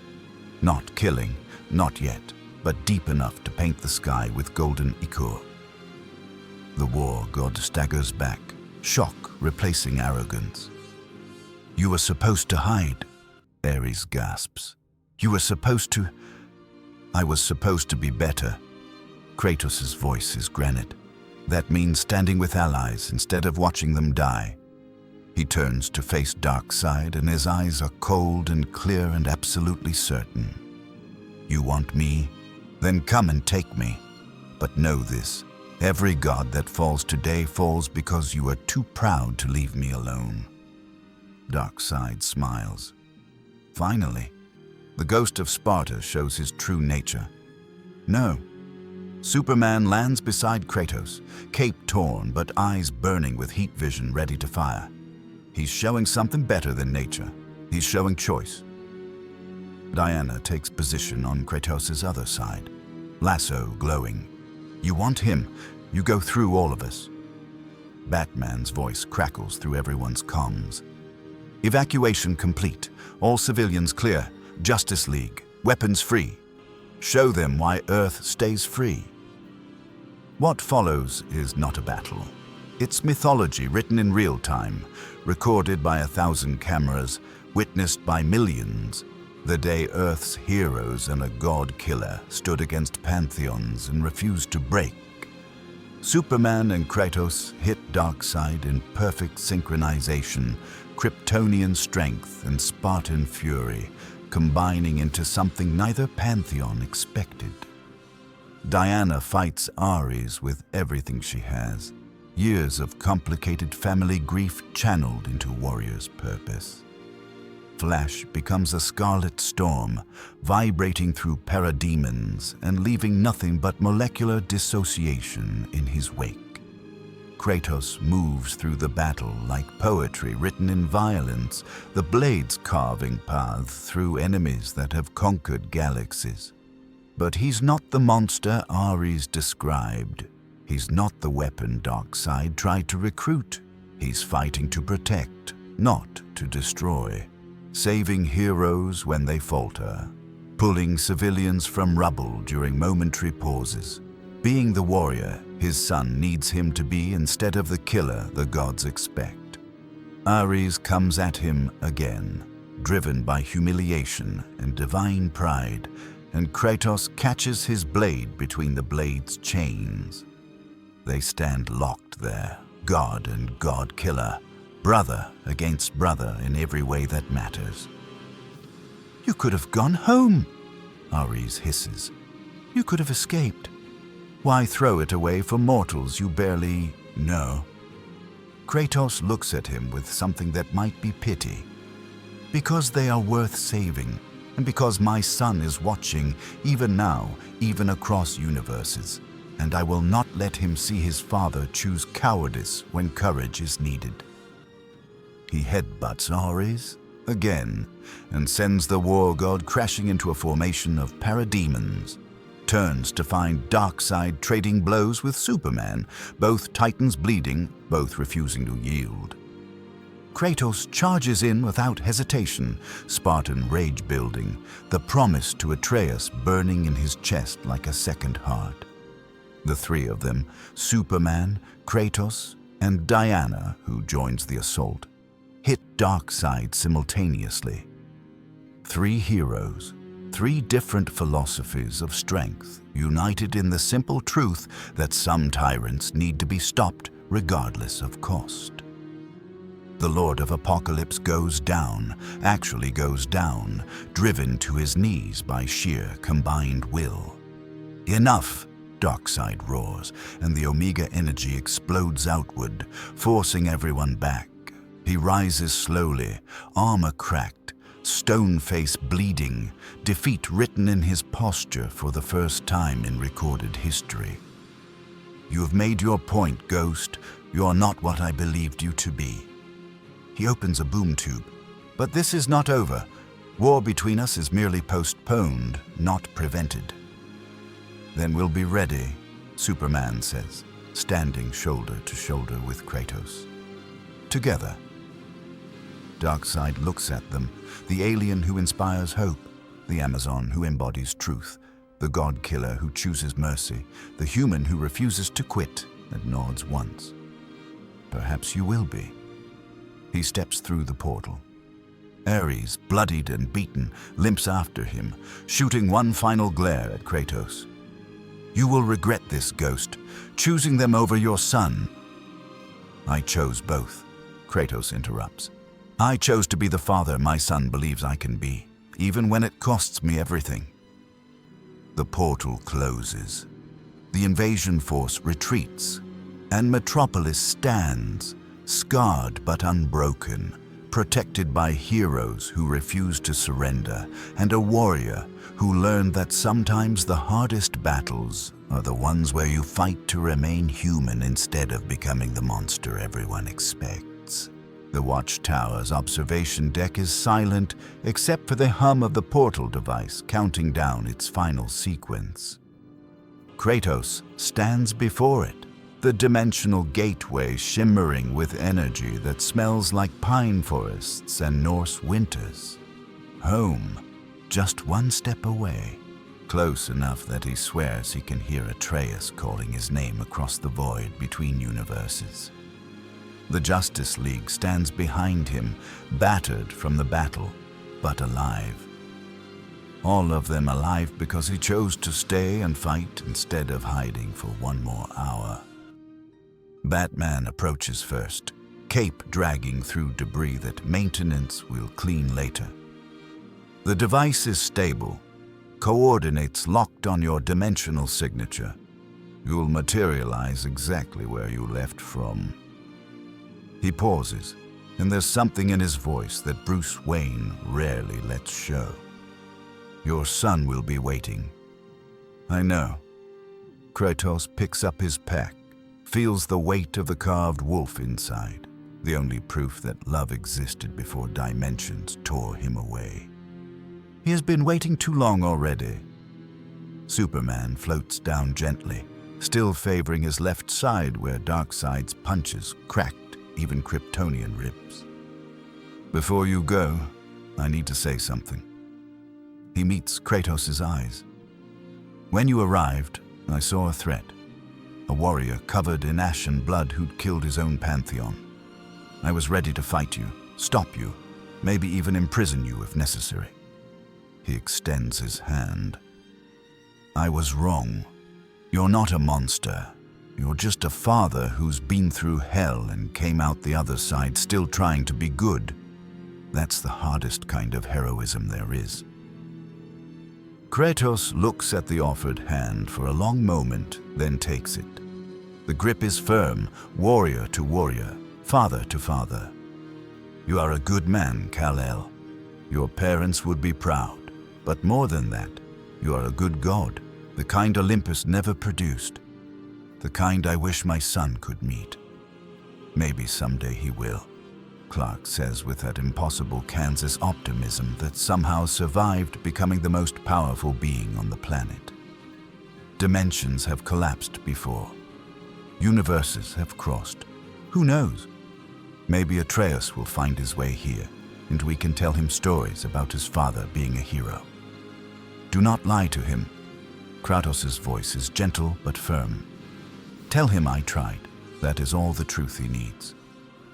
Diana steps forward, lasso coiled at her hip, exhaustion written in every line of her immortal body. You taught us something this week, Kratos. You taught us that choosing peace from a position of strength is harder than choosing war. That mercy is not weakness if you're capable of violence. She touches his shoulder lightly. Thank you for fighting beside us, for showing us what a god can be when he decides to be better than his nature. I showed you nothing you did not already know, Princess. Kratos looks at her with something approaching respect. You are what Athena pretended to be, wisdom and war in balance. Never let this world corrupt that. Never let their fear turn you into what they accuse you of being. Flash vibrates up, unable to stay still even now, even exhausted. Dude, you're literally the most terrifying person I've ever met, and I've met Darkseid like 4 times. But also, he stops vibrating just for a second. Serious in a way Barry Allen rarely allows himself to be. You're also the saddest, and I hope when you get home, when you see your kid again, some of that sadness goes away. You deserve that. After everything, you deserve to be happy. Kratos doesn't know what to say to that, so he just nods once, slow and deliberate. You are fast, Speedster, but more than that, you are kind. Do not lose the second while perfecting the first. Cyborg approaches last, his mechanical eye still recording, always recording, storing this moment in memory banks that will outlive human recall. What you said in the training room about my metal not making me less. His voice modulates with emotion his systems try and fail to suppress. I've been fighting that idea since the accident, hating what I became. But you're right, I survived. The metal is proof I refuse to die. That's not weakness. That's... He stops, regroups. Thank you for helping me see that. You will do great things, half-machine warrior. Kratos' scarred hand grips Cyborg's shoulder briefly. Your father gave you life twice. Once in birth, once in metal. Honor both gifts. Become the hero he believed you could be.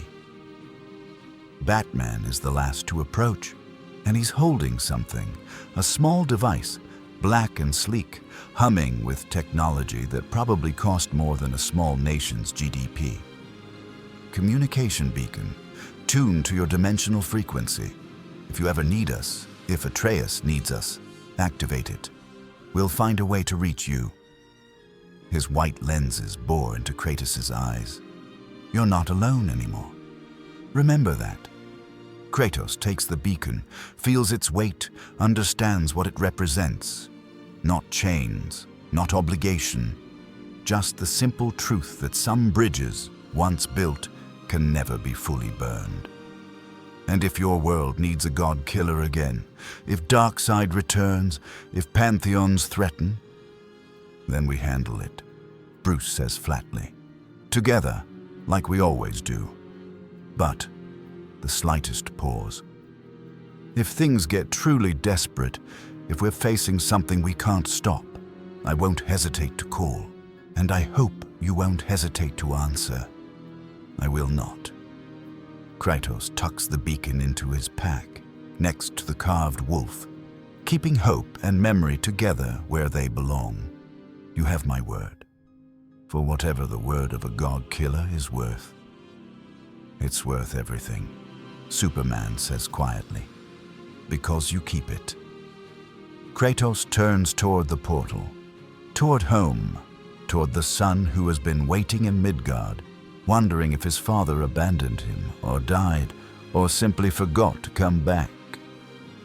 He thinks about the week he spent in this universe, fighting gods, learning from heroes, remembering what it means to choose mercy when violence would be easier. He thinks about Batman finding the carved wolf and saying nothing, about Superman asking why he didn't kill, about Diana offering truth without judgment, about Flash and Cyborg learning to see their power as choice instead of curse. He thinks about what Atreus will say when he returns, how the boy will probably cry and punch him and demand explanations all at once, how Kratos will struggle to find words for what happened, for what he learned, for the heroes in another universe who saw a monster and decided to trust the man beneath the ash.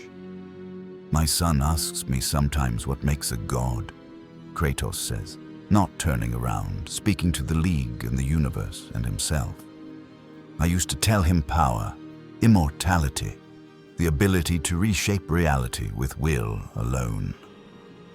He looks back over his shoulder, meeting their eyes one last time. But I was wrong. You are what gods should be, protectors who do not demand worship, warriors who fight without cruelty, beings of power who choose compassion when domination would be simpler. His voice drops to almost a whisper.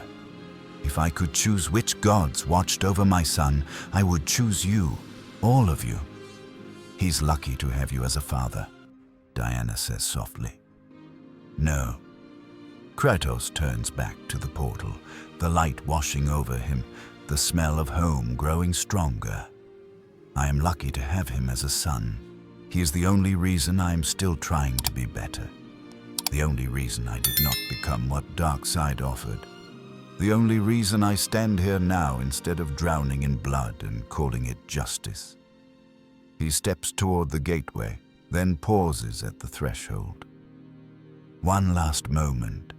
One last breath in a universe that showed him gods could be good, that strength could coexist with mercy, that monsters could choose to be men if they simply refused to stop trying. Goodbye, Justice League, Kratos says. Thank you for reminding me that hope is not a lie, that redemption is not impossible, that even ghosts can find peace if they fight hard enough for it.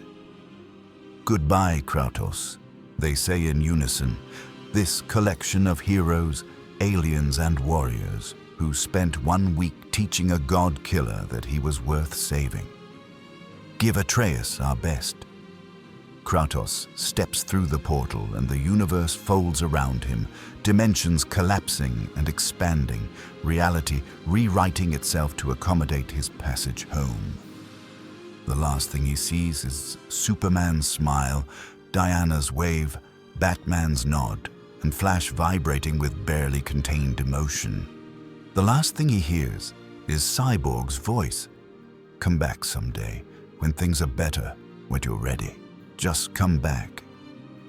Then he's falling through the void between worlds, the blades of chaos burning to light his way, the carved wolf pressed against his chest, and somewhere ahead, close now, so close, a boy's voice calling, Father. The portal snaps shut behind him. The watchtower falls silent.